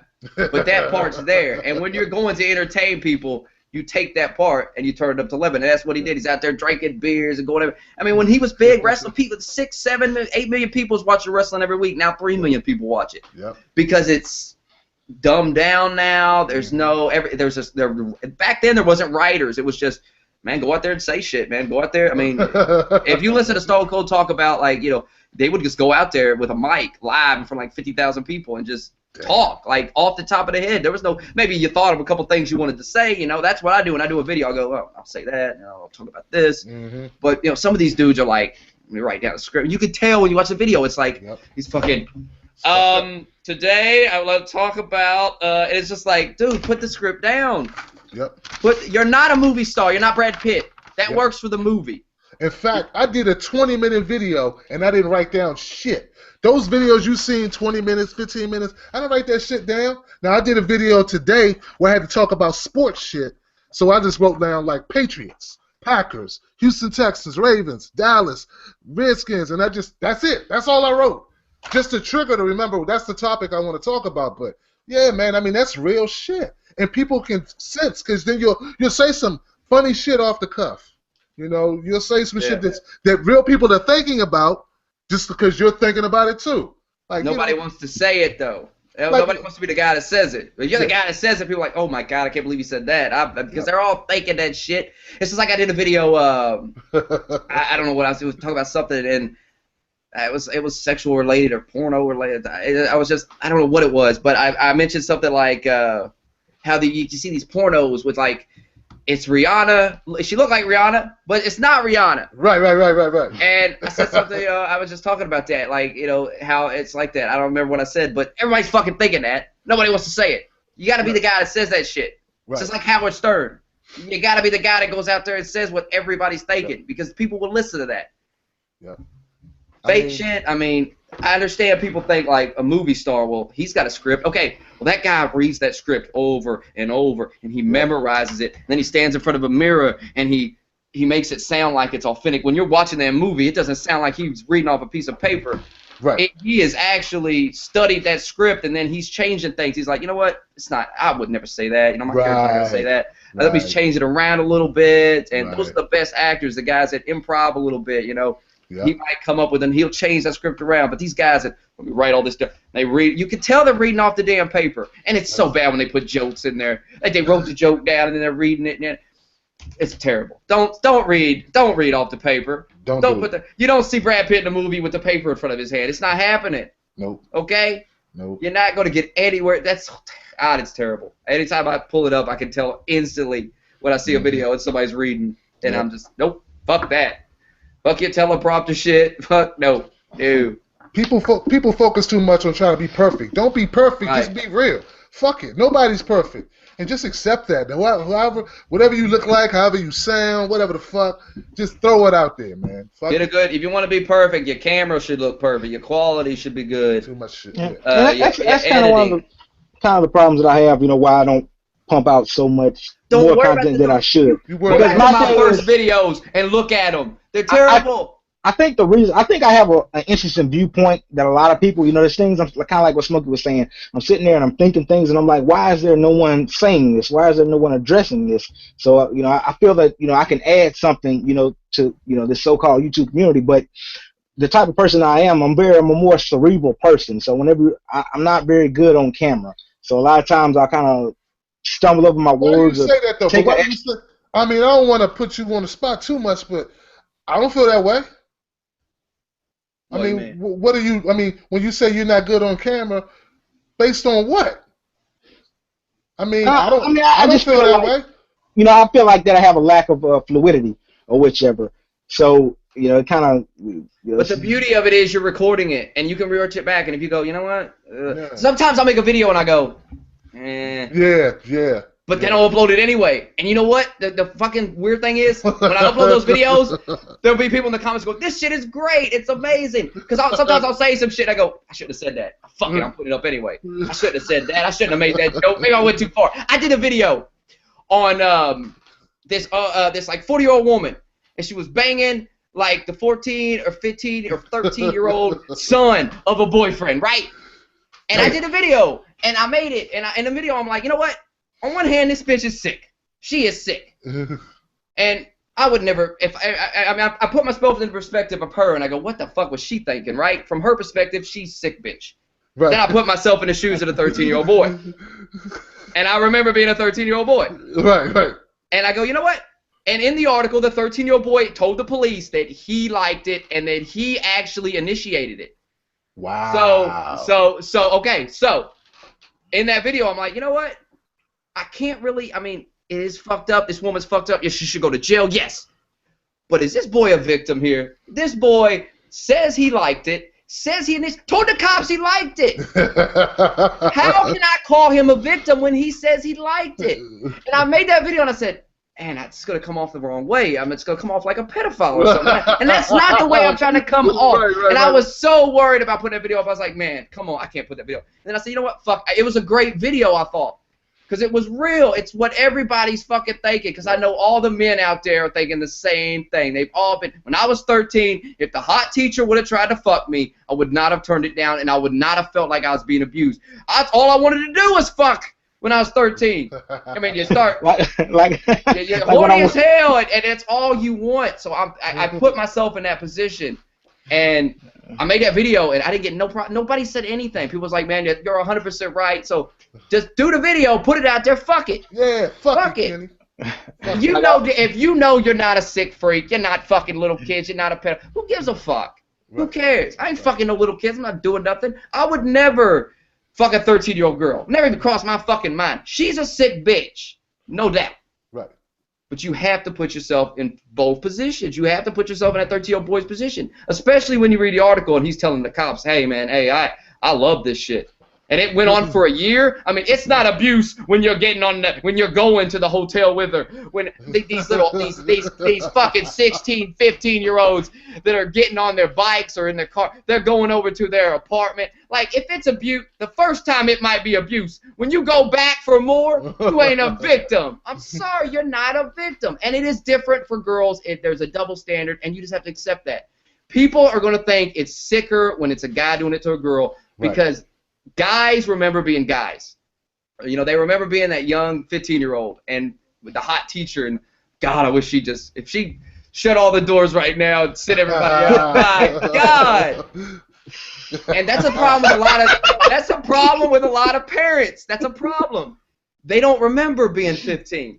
They don't remember thinking about the hot teacher. So they read these articles and you look at these teachers, you're like, oh, please. You telling me this 15-year-old boy was abused by the swimsuit model teacher? Fuck off. I'm not buying it. I'm not buying it when he goes to her apartment every night for a year. And the only reason they get caught is because they brag, right? They fucking brag to the friend. If you're a victim and you're getting raped, what rape? I've never heard of a rape victim bragging. Never heard of a rape victim going to their friends going, man, I fucked the teacher. I'm banging that teacher every night. Right. They get caught because they brag. And guess what? When they get caught, what's the worst thing to do when you're 15? Talk to mommy about sex. You don't want to talk to your mother about sex. I still don't want to talk to my mother about sex. I have kids, and I'm like, when I have kids and I know, and my mother knows I fuck, that's weird. Like, that's even weird to me. That's even weird to me to think about that. So, when you're 15, think about it. Put yourself in a 15-year-old shoe. The 15-year-old doesn't want to go, Mom, I loved it. I'm horny and I just want to fuck. That 15-year-old doesn't want to say it to mommy. So what does the 15-year-old say? Oh, she abused me. She took it against my will. Oh, and the parents are too stupid to go, you went to her apartment. Like, you left the house and went over there. You're not being abused because, oh, my little son got abused. I seen one, man. Here's another thing that's a problem with these stories. Did Tim freeze up? Nah, he's just looking away. No, oh, shit. No, I'm good. I got to type this message. Frozen up. Here's the thing. Another problem with these stories you hear about with these young boys. You never see a picture of the boys. A lot of these 16, 15-year-olds got beards. They look like grown-ass men. And we're saying that these 20, 22-year-old teachers, a lot of them are fresh out of college. Right. A lot of them are in their 20s still. We're acting like they're into young boys. And I always would say in my videos, you know, if we could see some of these young boys, we'd probably think differently about it. And then I found an article with about a teacher. She was banging a 16-year-old, right? Right. Well, she had done it before with with a 17-year-old. Well, the thing is, the 17-year-old was now an adult. So the 17-year-old went to the news and provided pictures of himself when he was 17. This motherfucker had a beard. He looked like a 20-year-old man. So then when you see that, you go, you know what? He looks like a man. She's not that sick after all, because she's not banging. You think about high school, that he's a little boy, and no. The little nerdy kid in the corner, right? You know, just afraid and shit. Like the little innocent lamb. Meanwhile, he's laying back getting head. Yeah, I mean, some of it there is abuse that happens. And it's always one time. Like, if the boy got abused, he goes immediately and tells somebody. He doesn't keep going back for more. Give me a fucking break. He doesn't keep going back for more. And women can't stand when I do a video about that. They're like, oh, you're fucking. What are you talking about? But you're not a man. You don't understand. You don't have the same. You don't get it. You've never been a young boy. Like, I see those stories nowadays, and I'm like, man. Where were those teachers when I was in high school? Right, man? that's what everybody says. Like, Jesus. Because we've all been there, and the women have never been there. The women, most women, when they're 15, 16, they're not wanting to bang like the 30. But there are some of them that exist. There are some of these young girls that lie about their age, and they fuck these adult guys, and they don't know. That happens too. Yep. There are some slutty 16-year-old girls. You gotta accept that. Yep. There are some 16-year-old girls that look a hell of a lot older than 16. Now, if the 16-year-old girl tells you, "Hey, I'm 16," and you still fuck her, you know better. Well, it's kind of like an R. Kelly thing. Way for the girls, if you should know better. But no, it is what it is. I said it's kind of like that R. Kelly thing. You know, he got caught having sex with that 16-year-old girl, but she was in the club. I mean, she's dressed and she looks like a grown woman. You know, I mean, it's kind of like one of those situations. So, you know, you run into, and like I say, with the way that these, and it kind of goes back to the parents, but I mean, actually, you know, when somebody's 16, 17 years, what are you going to tell them at that point? I mean, if you haven't instilled it into them by that point, it's not going to happen. But I mean, there's, 16, 17-year-old girls out here that look like grown women walking around.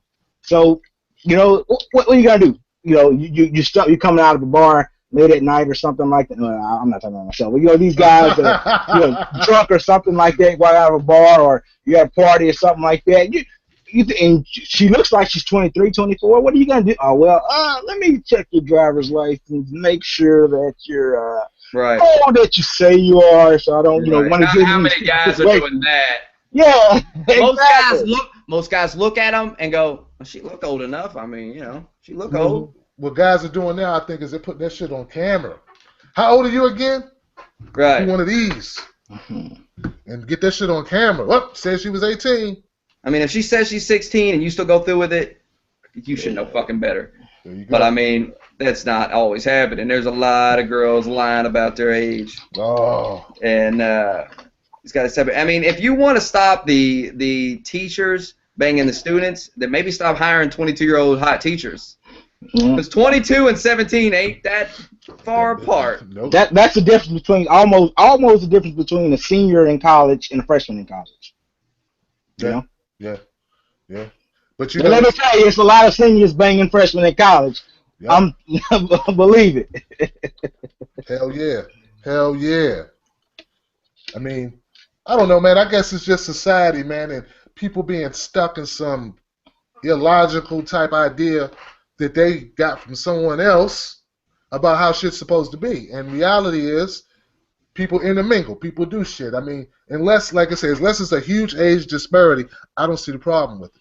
But we live in a country of laws, and they decide for us what's right and what's wrong. I mean, I think like 16 is when you, as a person, you really start to get to where you want to have sex with people. And all 16-year-olds, men or women, want to fuck. That's all these teenage high school kids want to do. And that's why in a lot of states 16 is age of consent. Like if you have sex with a 16-year-old and they say, "Hey, I consented to it," then some of these states will go, whatever. I mean, is 18 really different than 16? I mean, there's a lot of questions. 13, way too young. 14, way too young. 15, you're getting up there, but I still think way too young.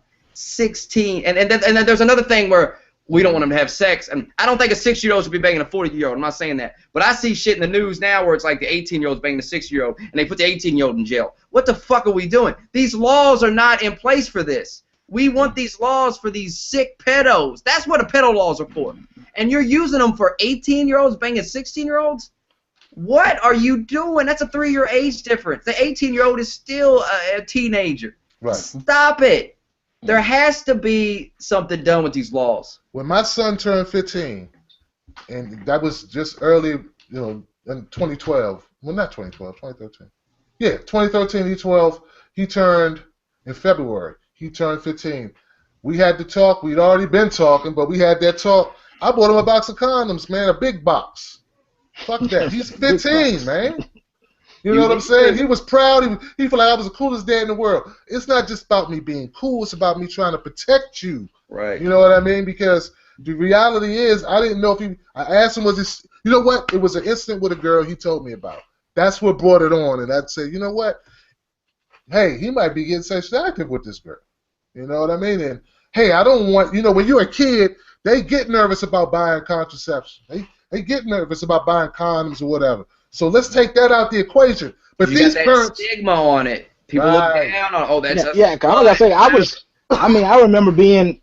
Well, I'm 21 now. I remember being 18, 19, and feeling kind of weird to walk up to the counter. Just kind of like looking at I used to go to the counter and like not look the pharmacy person in the eye, be like looking down and be like, messing with my phone. Hoping it's not a woman that's waiting for him. Exactly. So I was like 18, 19 years old doing stuff like that. So look, when you're 15 and 16 and you don't even really make your own money yet, how the fuck are you supposed to get protection? Right. And then these religious people want to stop giving free condoms out. And abstinence don't work. I'm sorry. It's not happening.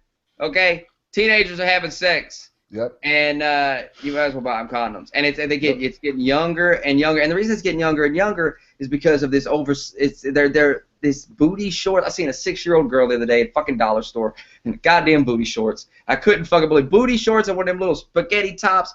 Barely had any clothes on. You're 16. I've seen them even younger.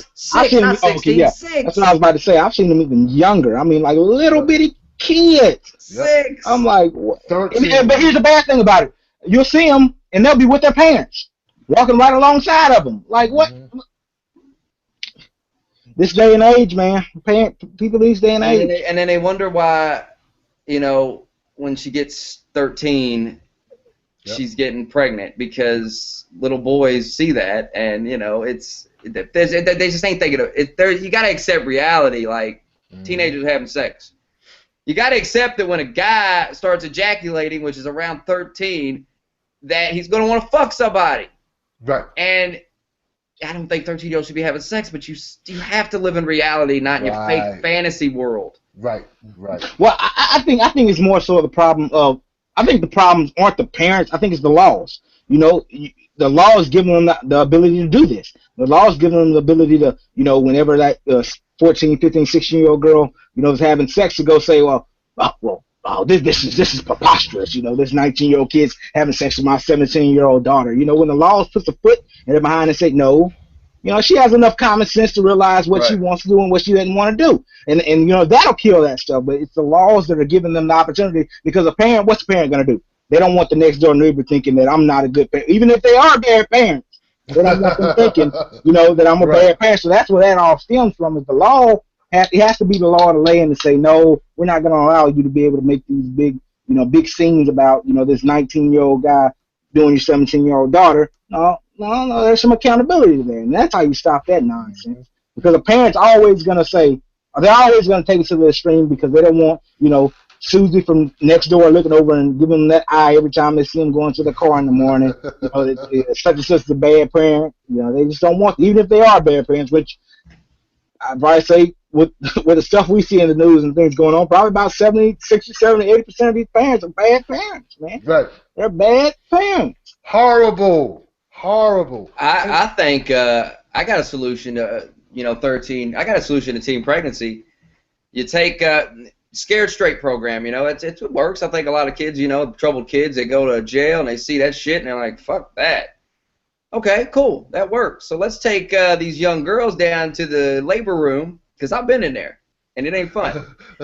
And I'll tell you what you do. You put them in there. You find some women that's cool with it. You're cool with some teen girls. I'm sure there are some women out there that would be cool, fine with it. Maybe not in the room, but maybe, behind a glass. I don't know. However you want to do it. But you take them in there, and you let them see this shit. And then you let them see the aftermath of that vagina after it's been fucking demolished by that kid coming out of it. Wow. And then you let them see the fucking, you let them spend a week there dealing with a baby and realize there's no sleep going on. Right. And, I think if they see some shit like that, like when my wife was, just had this baby, we were going to have my niece, she's like 13 now. We were talking like having her like go be in the rooms, because she's getting to that age now, and they want to scare her out of doing shit like that. So we were gonna have, but she's too young. You can't have a 13-year-old in there. But you should be able to, at least your own family. Right. At least, because that would definitely put some fear into a 13-year-old girl. Yep. You have sex and this happens, like fuck that. Fuck like, that. Damn, I'm not interested. That might scare them off it forever. Just that. I know. I think in school they used to show like a video, didn't they? Back in the day of birth, they should do that. Show the video in schools. That's an even better idea. Show that video, full graphic, and get the loud bitches screaming like, ah! Well, I think it kind of goes back, to what we're all kind of saying before, is that the communication, man. We gotta do something. I think Tim, you did. I don't have any kids, so obviously I have a different perspective, than you guys would have, because you guys both have children.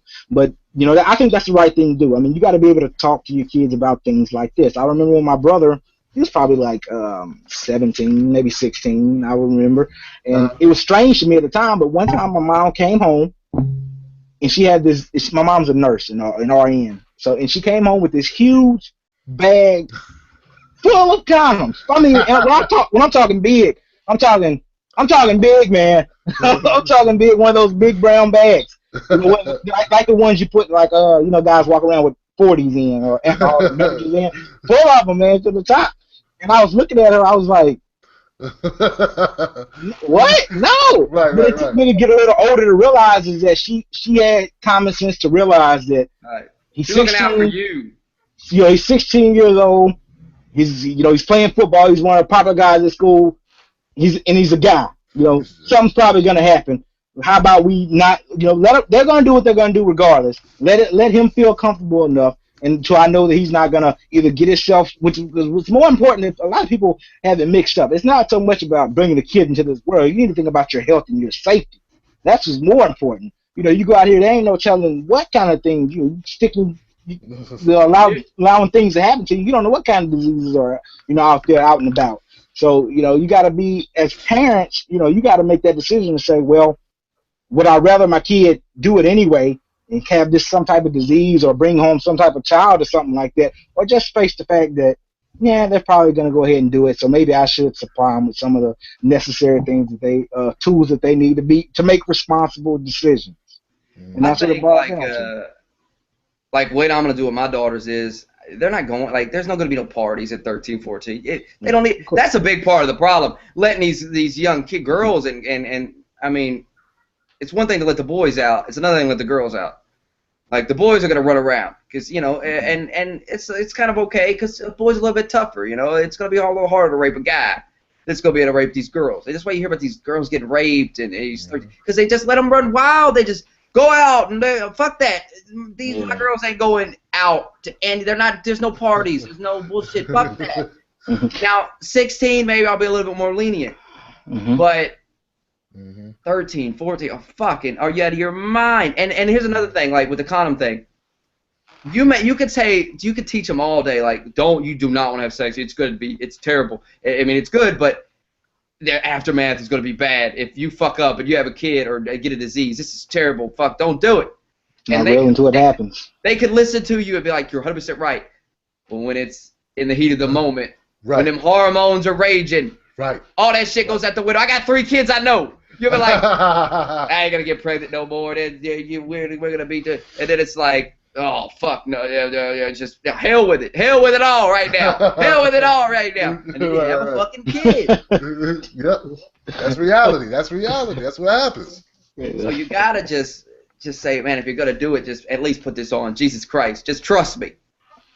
And another thing. Don't buy them cheap condoms because I'm telling you right now, they're going to put them on. They ain't going to like how it feels. They're going to take them right back off. You better buy the name brand Trojans. Ultra thin. The ultra thins. Don't fuck with them Durex ones. That guy, you can't feel nothing. Forget about them. I'm saying you got to be smart about it. Smokey say the ultra thin.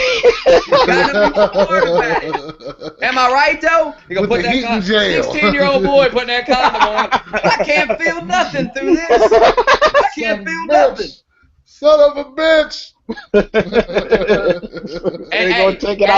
And you don't want to buy the cheap condoms because they're gonna break. If you're gonna buy condoms, buy the best buy the Trojans. Spend the money on the condoms. Buy lifestyles, buy something. Yeah, Trojan lifestyle, 1 or 2, man. You want to be really safe? Put 2 on. They say that's worse though. They say it's worse though. Put everything you can on. Yeah. Wow. Exactly. I do hear about them breaking. I do hear about people being very careful and they still get fucking pregnant.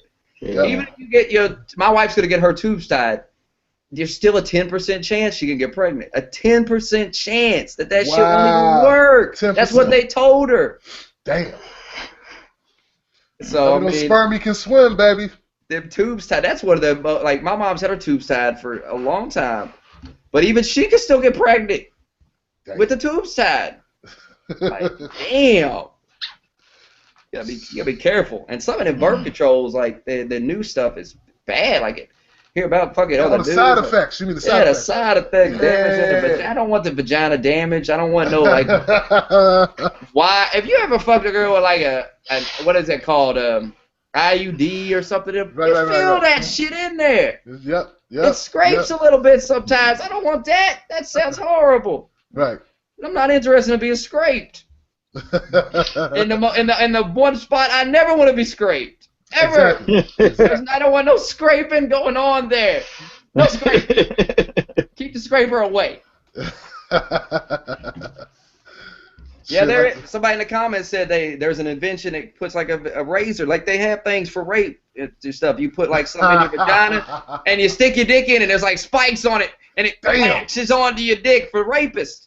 Damn. Yeah, that's scary, man. I'm glad I'm married. Jesus Christ. You might find a crazy bitch that's just doing that for fun. That's what I was thinking. Smokey. I was like, what if you're ready to learn these psychos? Check inside. Put your finger in first. Better to have that on your finger than on your dick. I promise you that. Wow. I promise you. Better on the finger than on the dick. Any day. Oh, man, no smoke. Oh, horrible. Like it latches on your dick and you can't get it off without going to the doctor. And the reason they did that is because when somebody goes to the doctor with that on, they know they raped somebody. Wow. You can't just go home and pull that motherfucker off. You got to go get medical attention. Because you'll fuck your dick up. I want to look the real thing, man. It is. I gotta look that up, man. It is real. I think they made it for like Africa and shit because there's a lot of rape going on over A there. lot of raping. Oh man. Shit. Fuck that, man. Don't rape people. It's bad, and that could happen to you, and it's not. Kind of like Lawrence Taylor and Buy you one of them pocket Don't do pussies. Buy you one of drugs. them fleshlights, and fuck that. Jesus. Right. Use your hand, motherfucker. Use that hand. Don't do it. You do not want to be that guy. Oh, yeah. Nope. And look, getting women drunk as hell to take advantage of them is the same thing. Yep. Man, these motherfuckers need to learn that. Yeah. Learn that. If you're going to get drunk and have sex, you better do it with your girlfriend or your wife, somebody you know. Don't go out to the club and meet some young 18. I mean, maybe she's an adult, a real adult. She's out there drinking, whatever. But these young girls, you're fucking around. You're going to fuck up, go to jail. There's a big problem with that around here, especially, me being pretty close to New Orleans, It's infamous. Well, obviously, everybody knows you go to New Orleans, you're going to have a good time. But a lot of places are infamous for, letting these underage girls get into these college bars and places like that. And like I say, that's why I go back to saying, a college guy showing out of a bar, you kind of drunk. I mean, she looks old enough. What? Come on now. What do you think's going to happen? Yep. And there's a lot of places in New Orleans that allows that to happen. So it's ridiculous. Well, any other topics, or you want to wrap it up? We've been about almost 2 hours now. Yeah, we did pretty good. We've been keeping it about 2 hours. I think it's a good time. Yeah, I think so too. Too long. You don't want to get too long. Hey, man. Hey, go and shout yourself out, Kenny. Yeah, man. Sorry, your man, Captain Kenneth. Sorry for being late again, guys, but I had some life things to deal with. Be back in form next week, and see you guys later. You got to get them videos coming out on that channel. Gotta get on it. Don't worry about the camera quality. That's it. I mean, you don't want to go out and start spending a bunch of money on cameras and shit. Well, I got a DSLR. I mean, I got a pretty good camera and everything. It's just my film presence, man. I feel kind of, like I'm not up to par. My film presence. To hell with it. To hell with it. Yeah. I mean, if somebody don't like your shit, fuck them. Then what? Who cares? There's plenty of people that will. Yep. I mean, people's watching Wings of Redemption that watch you. I'm just saying. Jesus. They watch that big fat motherfucker. They'll watch you. Can I just touch on that for a minute? We got 10 minutes. I don't know if you know about this, Tim, this Wings of Redemption guy, but he's taking donations. He's 440 pounds. He's taking donations. Oh, you heard me. Hold on. I was laughing my ass off, man. That's creative shit, Smoke. That's why I say, man, you got to keep doing what you're doing, baby. I was watching it. I see that's a series you did. Right? Yes. Yes, I saw it, man. Worse than Wings of Redemption.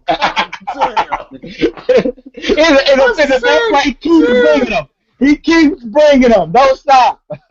You know how that came about? You want to hear the story of how I came up with that? Yes, please. I used to kind of like Wings. I never watched his shit, but I used to feel sorry for the guy because everybody was hating on him. And I used to watch Woody too. Like when I first got on here, I wasn't like. Now I like watch YouTube every day. Like I get on and I watch a bunch of different guys. Like I watch more YouTube videos than TV. When I first got on here, I just was like, I didn't really watch videos, but I subscribed to some of the bigger guys, just to see what was, what is going on. How do people do all this? I'm still getting into it. The reason I got into YouTube was a guy named Guns for Hire. He was giving his opinion. I was like, man, I could do that shit. So, I started watching these other guys, and I would watch a couple Woody videos, and, I never watched the sex stuff, so I didn't know about all that. And then, I heard about Wings of Redemption. I was like, man, everybody hates on this fucking guy. And I started, really finding out this guy's a prick, he thinks he's better than everybody because he makes money playing video games and all this bullshit. So I thought this guy's a prick. Everybody tells me the things he's done. He's holier than thou. So then, you fast forward, like a year, and he's, I don't know what the word I'm looking for. He's fall from grace. He's not as big as he thought he was fucking. And he's whining all the time, blah, blah, blah. So this motherfucker's crying on Twitter. He was crying about money. He wasn't making enough money off YouTube anymore. And he might have to get a job. And who gives a fuck? So I was, I was seeing all that, and I was just reading the news to do videos, and I saw this story about this girl who she could only read with like her lips, like she has to read the Braille with her lips, and she goes, like this. If you watch the first video, I think this is the first one I did, or maybe I'm pretty sure that was the first one I did. And I was reading that, and I was like, it just clicked. I was like, hey, you get this fat fuck, he's crying all the time, and then here's a girl that has, fuck, Jesus fucking Christ, can you imagine? Blind, deaf, reading with your fucking lips, and she's trying to go to college. I mean, she's trying to do things with her life. She's not on, and I was like, man, she's not on YouTube crying about shit like a little bitch.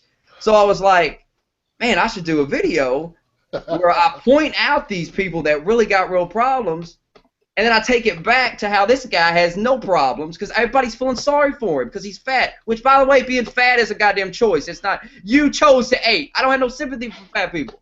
You chose to become fat, and it's as easy as stopping eating. It's as easy as put the food down and take a walk. I don't want to hear this bullshit. I understand people have diseases. Use common sense. Obviously, I'm not talking about someone with a disease that can't help themselves. And I'm not talking about a food addiction. I'm talking about some type of disease that causes them to gain weight. That does exist. I'm talking about no self-control bullshit like this guy has. So I just was like, no, I'm going to do this video. I'm going to spotlight this story here, and then I'm going to bring it back to, you know, here's this guy crying all the time. Try to make these people understand you got this guy crying all the time about something he could fix with a $10 a month membership. Right. You know, so, and I just kept making, people liked it. I just kept making a series, and I stopped doing it for a while, and then he started up with this donation shit. So I had seen that story about that guy with, you know, growing, and I had seen that, and when I seen that, I go, man, that would be a really good video with the Wings of Redemption shit. But I was like, you know, that's old, whatever. But then he starts up again, so I was just like, no, let me find that story. I'm going to talk about it. Perfect. Fucking perfect. And it was so great because this guy's trying to get donations for a wheelchair. And this guy could really use the donations. He's got a really, only 120 people in the world have the conditions he has. So this guy this isn't a choice this guy made. This guy's obviously fucked. You know, and he needs your donations. He needs those donations, not Wings. Wings taking donations so he can work out. $10 a month down at the gym if you want to work out. You don't need to have a Batman con. This is all a scam to make videos. And it's cool if you want to make videos and work out, and, you know, that's fine. That's cool. I even said that he should do that. Right. The donation shit is too far. It's too fucking far. You're exploiting people. Right. You're making people feel sorry for you and exploiting them. It's no different than this bitch that you did a video on it, and I seen that. I was going to do a video on it, but I'm glad you did one. I just liked yours. They can watch yours. The woman that did the cancer thing. I got cancer. My daughter's got cancer. I mean, to me, that's just as bad as this pity party shit. I need donations so I can lose weight. No, you don't. You do not. And while you're getting, this guy's already got $8 grand. And that guy needs $8 grand for a wheelchair. Wow. So, you know, they're donating to fat people so he can make some type of bullshit videos. He could do that anyway without the donations. It's just a scam, and I don't like that shit. When I read that it's starving kids, you motherfuckers won't donate to starving children, but you'll donate. I bullshit you. That's not the first thing on the list. It's like, what will these donations go for? And I'm not fucking shitting you. The first thing is food. The first thing is food on the list. What? Food? I think you don't need any more food. Wouldn't food be the last thing you buy if you want to lose weight? That's how we got here. Look, if you're 440 pounds, you can stop eating for a couple days. You're not going to die. I see the motherfuckers go out. I see Survivor Man go out in the woods for 7 days and eat nothing but bugs, and he's all right. He doesn't die. Right. Your body will survive on that reserves that you have. Right. I'm not saying completely stop eating. Crackers and water would be a good fucking start for this fat motherfucker if he wants to lose weight. Man, he could lose so much weight. He would lose weight rapidly. But it's not about losing weight. It's about making money. If he couldn't make money off this, he wouldn't do it. This guy's such a scumbag. Some guy was on Twitter, and I seen this, and he told Wings, he was like, I have a condition. I have a like tumor or something. And Wings replied to him, and he said, I wish I had a tumor, so I could get some sympathy. What? You wish you had cancer? Yes. I'm not making. I will never make anything up ever. I'll never come out and say some bullshit. I mean, I'm just saying that shit. Motherfucker said that shit. So fucking crazy, man. That's fucked up. And I think the guy he actually said it to actually follows me on Twitter. I mean, he said that to this guy. Wow. He wishes he had a tumor because that would get him views. Wow. Like this guy is. That's what I'm talking about. Like it's just anything for a nickel, and I'm not like that. Like I had a guy that he wanted me to promote his modded controllers. I'm a gamer, so modded controllers is when, say, you got a pistol, right? And normally you got to tap. You know, it's a pistol. It's not automatic. It's a pistol. Well, you got a modded controller. You just hold the button down, and now it's a pistol firing like a damn machine gun. That's bullshit, and it's cheating. This guy wanted me to promote his shit on my channel. I said, dude, I'm not promoting your bullshit. He's going to pay me and everything. I said, no, I don't need that. I don't need money that bad. I'm not promoting something. The only time I'll ever promote something is if something I use. If I use it every day of my life, like these headsets, they wanted me to promote their headsets. I got no problem telling people to buy something that I use because I know if you buy it, you're not going to be like, you told me to buy this shit and it fucking blows. This is terrible. That ruins your credibility. When you tell people to buy something you don't even use, because how can you tell if it's worth buying? Right. So, man, the money whore in his. I mean, in the first video, he's working out, and before he works out, he's like, check out this channel. God, just sell everything out. If they said, like, if you donate $1,000, they'll devote a whole episode to your product. They said basically the video will be a commercial. Wow. You're just selling out your fans, selling out your subscribers. Fuck you. We're all about the money. That's how these motherfuckers are. Wings, Kyle, and Woody. They're all about a dime and a nickel. What's the motto, Smokey? If the money's there. If the money's there, we don't care. That's their motto. Wow. I'll talk about sex with the. I'll talk about little kid blowing somebody whatever. I'll teach your kids how to fuck. It don't matter. Just pay me. And the bad thing is that dude, man. Say what you want about Wings, but he's just one guy. Like this Woody guy got kids, and it's like the exploitation of his daughter, the exploitation of his son, unfucking believable.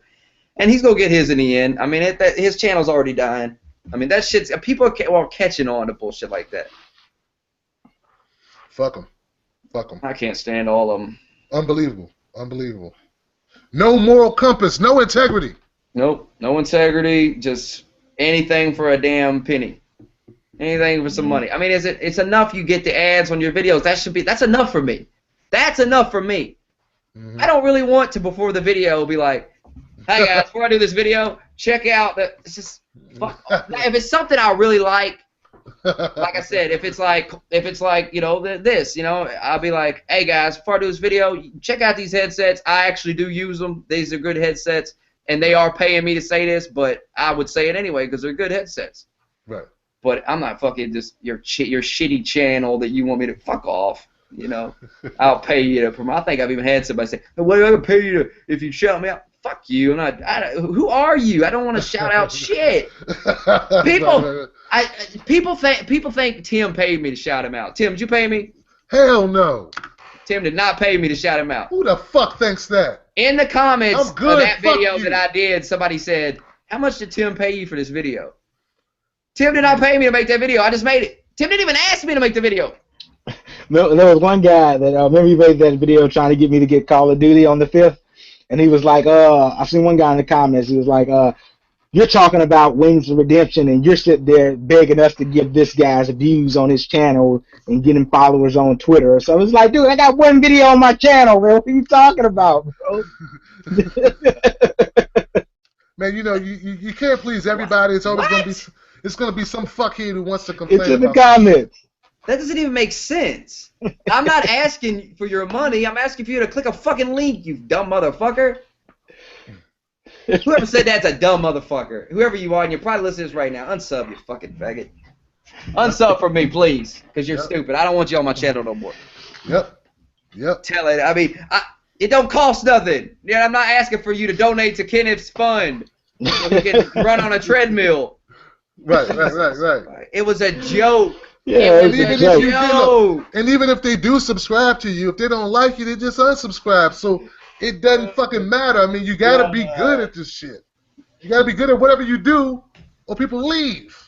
Yeah, it was just a joke. It was a joke the whole time. Yeah, man. Some people are smart enough to understand. Some people take shit way too. I'll say something in a video and they'll be like, "Oh fuck you! It's a joke, you dumb motherfucker, right, you sensitive bitch."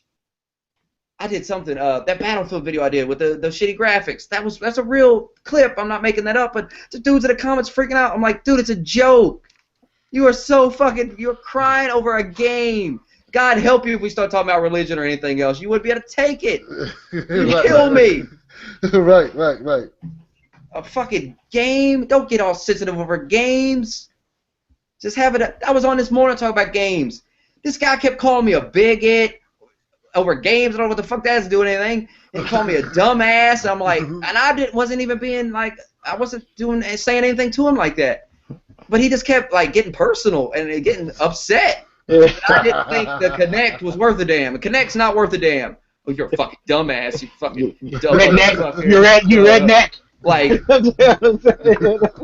dude, we're talking about a game. That's like getting personal over like talking about Walking Dead. Right. Like, man, what happened on Walking Dead? I liked it. Oh, fuck you. You're a fucking faggot. I didn't like what they did. You fucking piece of shit. Hope you fucking die for thinking that. Rick shouldn't have left her with those zombies. Yeah. He should have put her in the car and told her to leave. He should have took her back and had Tyrese kill her. Yeah. Fuck you, you know. Yeah. You retard. Yeah, man, it's crazy. But the funny part is the people that you have to, because people like us, I understand we look at it, and it's like, you're telling me you had to sit down at your computer, think that up in your mind, go through the process of typing that out and hit send, and in no point of that process did you think that, man, hold on. This guy's talking about a video game. I'm gonna look retarded. What? At no point did it kick in that it's like I've taken time out of my day to make a comment that a guy is probably not even gonna see. They don't think. That thinking process you added is not there. They don't go, should I hit enter on this? What did I just say? Let me reread what I just fucking said. That sounds stupid. Sometimes I'll do that. I go, I'm gonna tweet that. Fuck, that's stupid. I'm gonna tweet that. I get to the point sometimes I have it, and my hand will be over the tweet button, and I'll think, and I'll be like, nah, that's not a good idea. I don't want to say that. Like, I want to put that out there. Yeah, I want to say that. That doesn't sound right. Yeah. Let me reword that. That's differently. I want it to be took. No. Like, they don't think. So they just fire off. It's like, I'm not shitting you. Some of these dudes don't even watch the video. They read the title. Right. And they go down. Did you see Hard 8's video today, Kenneth? The one about GTA. Yeah, GTA outselling cars. When I seen that video, I knew. I was like, Hard 8 knows what's going on. He's just titling this video to fuck with these motherfuckers. And then I go to the comments, and they're down there like, you realize you're wrong. Like, and you watch the video, and he's talking about what you're saying to him, you fucking retard. You have to watch the video. Don't comment without watching the whole video. Well, that's what I said in the other podcast. You know, people like us actually read, yes. Watch things. You know, some people don't. They just go. I don't get it. I don't get it. It doesn't make sense to me. It's like I did a video about PlayStation something that was going on. I can't remember what it was. And people were blowing something way out of proportion. And I just honestly didn't think it was a big deal. I don't remember what it was. And I made a video about it. Oh, about the PlayStation crashing at that Japanese show. Like Yes. Yeah. No, it was yeah. Right. That was the playroom or something stupid. And I titled the video "PlayStation Crashes" because that's what I'm talking about. And in the video, I'm like, you guys don't understand. This is not a crash. There was radio interference. That's already been explained. This has been debunked. Y'all blowing this out of proportion. Dumbass fanboys. Blah blah blah blah. The whole video, I'm not bashing it at all. You go into comments, and they're like, "You faggot. You an Xbox fanboy. You're an Xbox fanboy. How dare you bash the PlayStation?" And I'm replying to him like, did you even watch this video, you dumb motherfucker? I didn't. And there's tons of comments just like that. Don't read the title. And watch the video. Watch that video and then comment. That's the process you do. You don't read title, comment, and then go away. You watch the video, then comment. Or you look like a dumbass. And everyone that watched the video looks at you and laughs because they're like, this dude's a fucking idiot. What's wrong with him? And the best part is whenever they do something like that, then the people in the comments all attack them and make them look even stupid, you know? Because they didn't plan on that to happen. They didn't Nice. But some of these guys, like we said on the other podcast, just want to get noticed, you know? They want it. Yes, they want to be noticed. Get noticed. They want you to acknowledge them, and it's kind of sad. Like, I don't get it. Weird. Like, I'll play with anybody on a game. I mean, I'll talk to you on Twitter. You don't have to start insulting to get noticed. And sometimes you're going to get noticed, you're not going to like it. Because some of these guys have, you know, tried to get noticed on Twitter, and then I spend like an hour just destroying them. And then they want to get upset about it and, you know, start talking about other things. And, you're being mean. Like, Chill, let me tell you. You started it. Smokey had one guy. This is what you want. This is what you wanted from me. I gave it to you. Now you... And here's the thing, like, I understand, like, they want me to go off on them, and then they kind of want to get in a back and forth because they like that.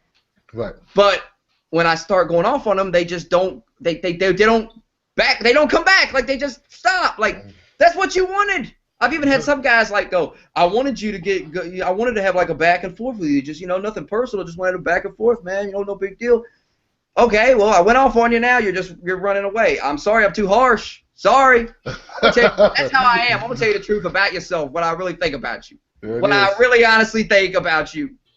And they don't want to hear that because it's probably true. I mean, it's true. It's true. I own up to the truth about myself. I don't give a fuck. It is what it is. You can't hurt my feelings because I don't care what you say. And right.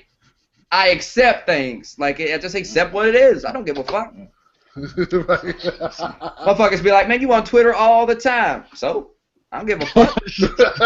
Are you mad that you don't have enough time for Twitter? You on Twitter all the time too? I see you. So you must be on Twitter to know I'm on Twitter all the time. Here, right? We're both on here. We're both. You looking at me, I'm looking at you. You looking at me, I'm looking at you. One of us can afford it and one can't. Yeah. Damn. I'm sorry. Don't be jealous. Smoke, we getting on this Call of Duty tonight, man? Yeah. Yeah, they'll be like, yeah, we're gonna get on. They'll be like, what do they always say? Something like, you got 2,000 videos and 5,000 subs. You just give it up. Da, da, da, da, da. Are you mad that you don't have 5,000 subs? Because I go to your channel and you've got one. I mean, whatever. I'm not. Who cares how many I got? I mean, it's not that big. I mean, who are these people that think that they're like, why are you making videos? You have only 5,000 subs. Well, how the fuck am I supposed to get more if I don't make videos? I don't understand your logic. I have to make. If there's no videos, there's no gonna be. Who's gonna sub to a channel with no videos on it? Who the fuck's doing that? And you know what? I understand. Look, I did a video on my other channel about Justin Bieber getting booed at the Billboard Awards last year. And that video got like fucking 400,000 hits or some shit, views or something. And I got all these subscribers. But since I didn't do any more content like that, it didn't fucking matter because they didn't watch the rest of my shit. So then I learned, like, you know what? I can get a lot of subscribers, but it doesn't, I mean, yeah, for a minute, but then they'll go away if I don't have the same content over and over because they're looking for that shit. I'm not going to be talking about that shit. I just did that story because I was up. The story hit. He got booed. It was funny as shit because he was up there getting the award. They booed his ass off stage. He stayed up there, took the abuse, and he just started talking about God. All this shit. It was fucking hilarious. But it's like I want to thank God. I think I'm doing a pretty good job, and they were just still booing. It was so fucking. Hey man, shame. if God exists, he ain't listening to Justin Bieber. I promise you that shit. He ain't listening to that shit. He's not listening to that. No. But yeah, I mean, you can get subscribers, but sometimes people pay a high price for that shit. I just don't get the logic. Like, you could tell it's like some of these guys, you go to their channel, and they've got like a few videos they've made, and you can tell they want it, but it just didn't work out, and they gave up, and now they want you to give up. Like, fuck you. Like, I got guys on my channel that have been here since the beginning talking shit. I got this one guy who was like, back in the day, like, you ain't never going to have 1,000 subs. You'll never get any subs. You're garbage, blah, blah, blah, blah, blah. Right. I don't see him a lot anymore. He pops in every once in a while with some new bullshit, but he doesn't come around anymore, and I wonder why. Because his bullshit didn't work out. No, but I'm going to tell you what happened. He made another account, and now he's the same guy that's telling you, you only got 5,000 subs. Why you making videos, man? It's funny watching people, like, watch one of my videos, and they get mad. And then, like, a week later, I see them in the comments like, man, this is a great video. Like, I see so many guys like that. I have this one guy, and his avatar is his picture. And I remember the first time I ever seen it, he always used to come and talk shit to me in the comments. And then, like, a couple months later, when I started getting subs and stuff, he would be in the comments like, man, this is a great, make more videos. 3 months ago, you didn't want me to make any videos anymore. Now you want more. I've even got a couple of Minnesota Burns fanboys that are still sticking around. I see them motherfuckers. There's this one guy that always, he was so fucking pissed. He was going off, and I see that motherfucker in my live streams. I see that motherfucker, and he's watching my video. It don't matter. Listen, here's the thing. It doesn't matter if you hate me. It doesn't matter if you like me. You're watching. I already won. You're watching. That's all that I need. You're watching. It's just like Bill O'Reilly. You think he gives a fuck if you hate him? You're watching. If you're watching just to watch because you want him to say some stupid shit, you're still watching. If you really want to hurt somebody, don't watch. Right. It doesn't even. I don't even care if you got your ad block on. You're still watching. Still watching me. Still helping my stats out. Still helping my channel out. Exactly. Helps the stats. If you hit that dislike button, you're still helping. Yep. You leave a comment, you're still helping. You're still making that video look better. Because if somebody sees a video with like a shitload of dislikes, they're like, man, what did this guy fucking say? I mean, what this guy? I wonder if I agree with these dislikes. Like, and if I'm bashing somebody and there's a bunch of dislikes, I don't give a fuck. It's just their fucking the fanboys upset. I don't care. Right. Fuck them. Kenneth, everybody's asking why you got a Band-Aid. Oh yeah, man, I cut myself, man. I cut myself pretty bad, bro. Shaving? Yeah, I got myself pretty bad shaving. Yeah. Cut himself shaving. You know, I got one of those. But I got one of those. I got one of those hipster shavers, man. I bought into the hype. You know, they got like. It's kind of like one of those straight razor kind of things. Oh shit. Yeah, man. I bought into the hype, and yeah, it got me pretty good, man. Well, actually, it's not that big. I don't have a smaller Band-Aid. I got these big old retarded welfare Band-Aids, dollar store Band-Aids. I need to go get some. You gotta go with Gillette Triple Blade Sensitive. You want the sensitive? Well, no, man, I got the regular kind, but look, come on, look, I fell into the hipster stage for about 25 minutes, man. I felt, you know. You want to get that sensitive stuff because it's good for it's soft on the skin. And if you're using blades and shit, you want shit to keep the skin. You don't want that razor burn, all that. I got some shit right here that I put on. This is good. I recommend it, especially if you shave your head. This shit right here. Well, here's the thing. I should have known it'd probably be wrong because I bought it off an infomercial. That's good. You know, you know those infomercials that pop up. You know, you get two for $19.99. No. So I should have known because I bought it off an infomercial. So I should have known it was gonna get me, but it got me. No, you don't want to use that. No. Big mistake. Big mistake. I use Gillette Sensitive. Got the triple blades on it. Perfect. Yeah, I got Gillette Sensor or something. Well, shaving your head is a pain in the ass sometimes. Yeah, it is. Yeah, you gotta have good razor blades to do it. And you ever miss that little tiny bit of hair, you be fucking. Why is this not leaving? Why? I'm shaving it. It's not leaving. Yep. I hate that damn shit. Fuck. I hate shaving my hair, but then I like having it shaved. I hate the process, but I enjoy that when I'm done. And my brother kind of starts shaving his head a little bit. He's got a receding hair. Well, not really a lot, just like in the corners. It kind of recedes a little bit. So he starts shaving. It looks crazy to me if you ask me. Once you got go that baby long, head. you don't go back to that hair because it's comfortable. It's you get up in the morning, you ain't got to fuck a hairbrush. You don't need a comb. I mean shampoo. I mean you definitely. People say I tell my friends I'd buy shampoo. They go, why are you buying shampoo? You gotta clean your fucking head. I mean you're not gonna clean the top of your head. What's wrong with you? Of course I clean my head. Just because there's no hair there, I still want to clean that. That's part of my body that needs to be clean. So I mean, but you don't have to use a lot. You just it's low maintenance. That's what I want. Low maintenance. I ain't got time to be combing hair, and I don't give a fuck about that. Right. I've been shaving my hair since I was 15 years old. I used to have I'd spike my hair and one day I was just like, fuck all this shit. I hate, my big thing was get up in the morning and go to school, tired as fuck. I don't want to go in the first fucking place. God damn, I just want to go back to bed.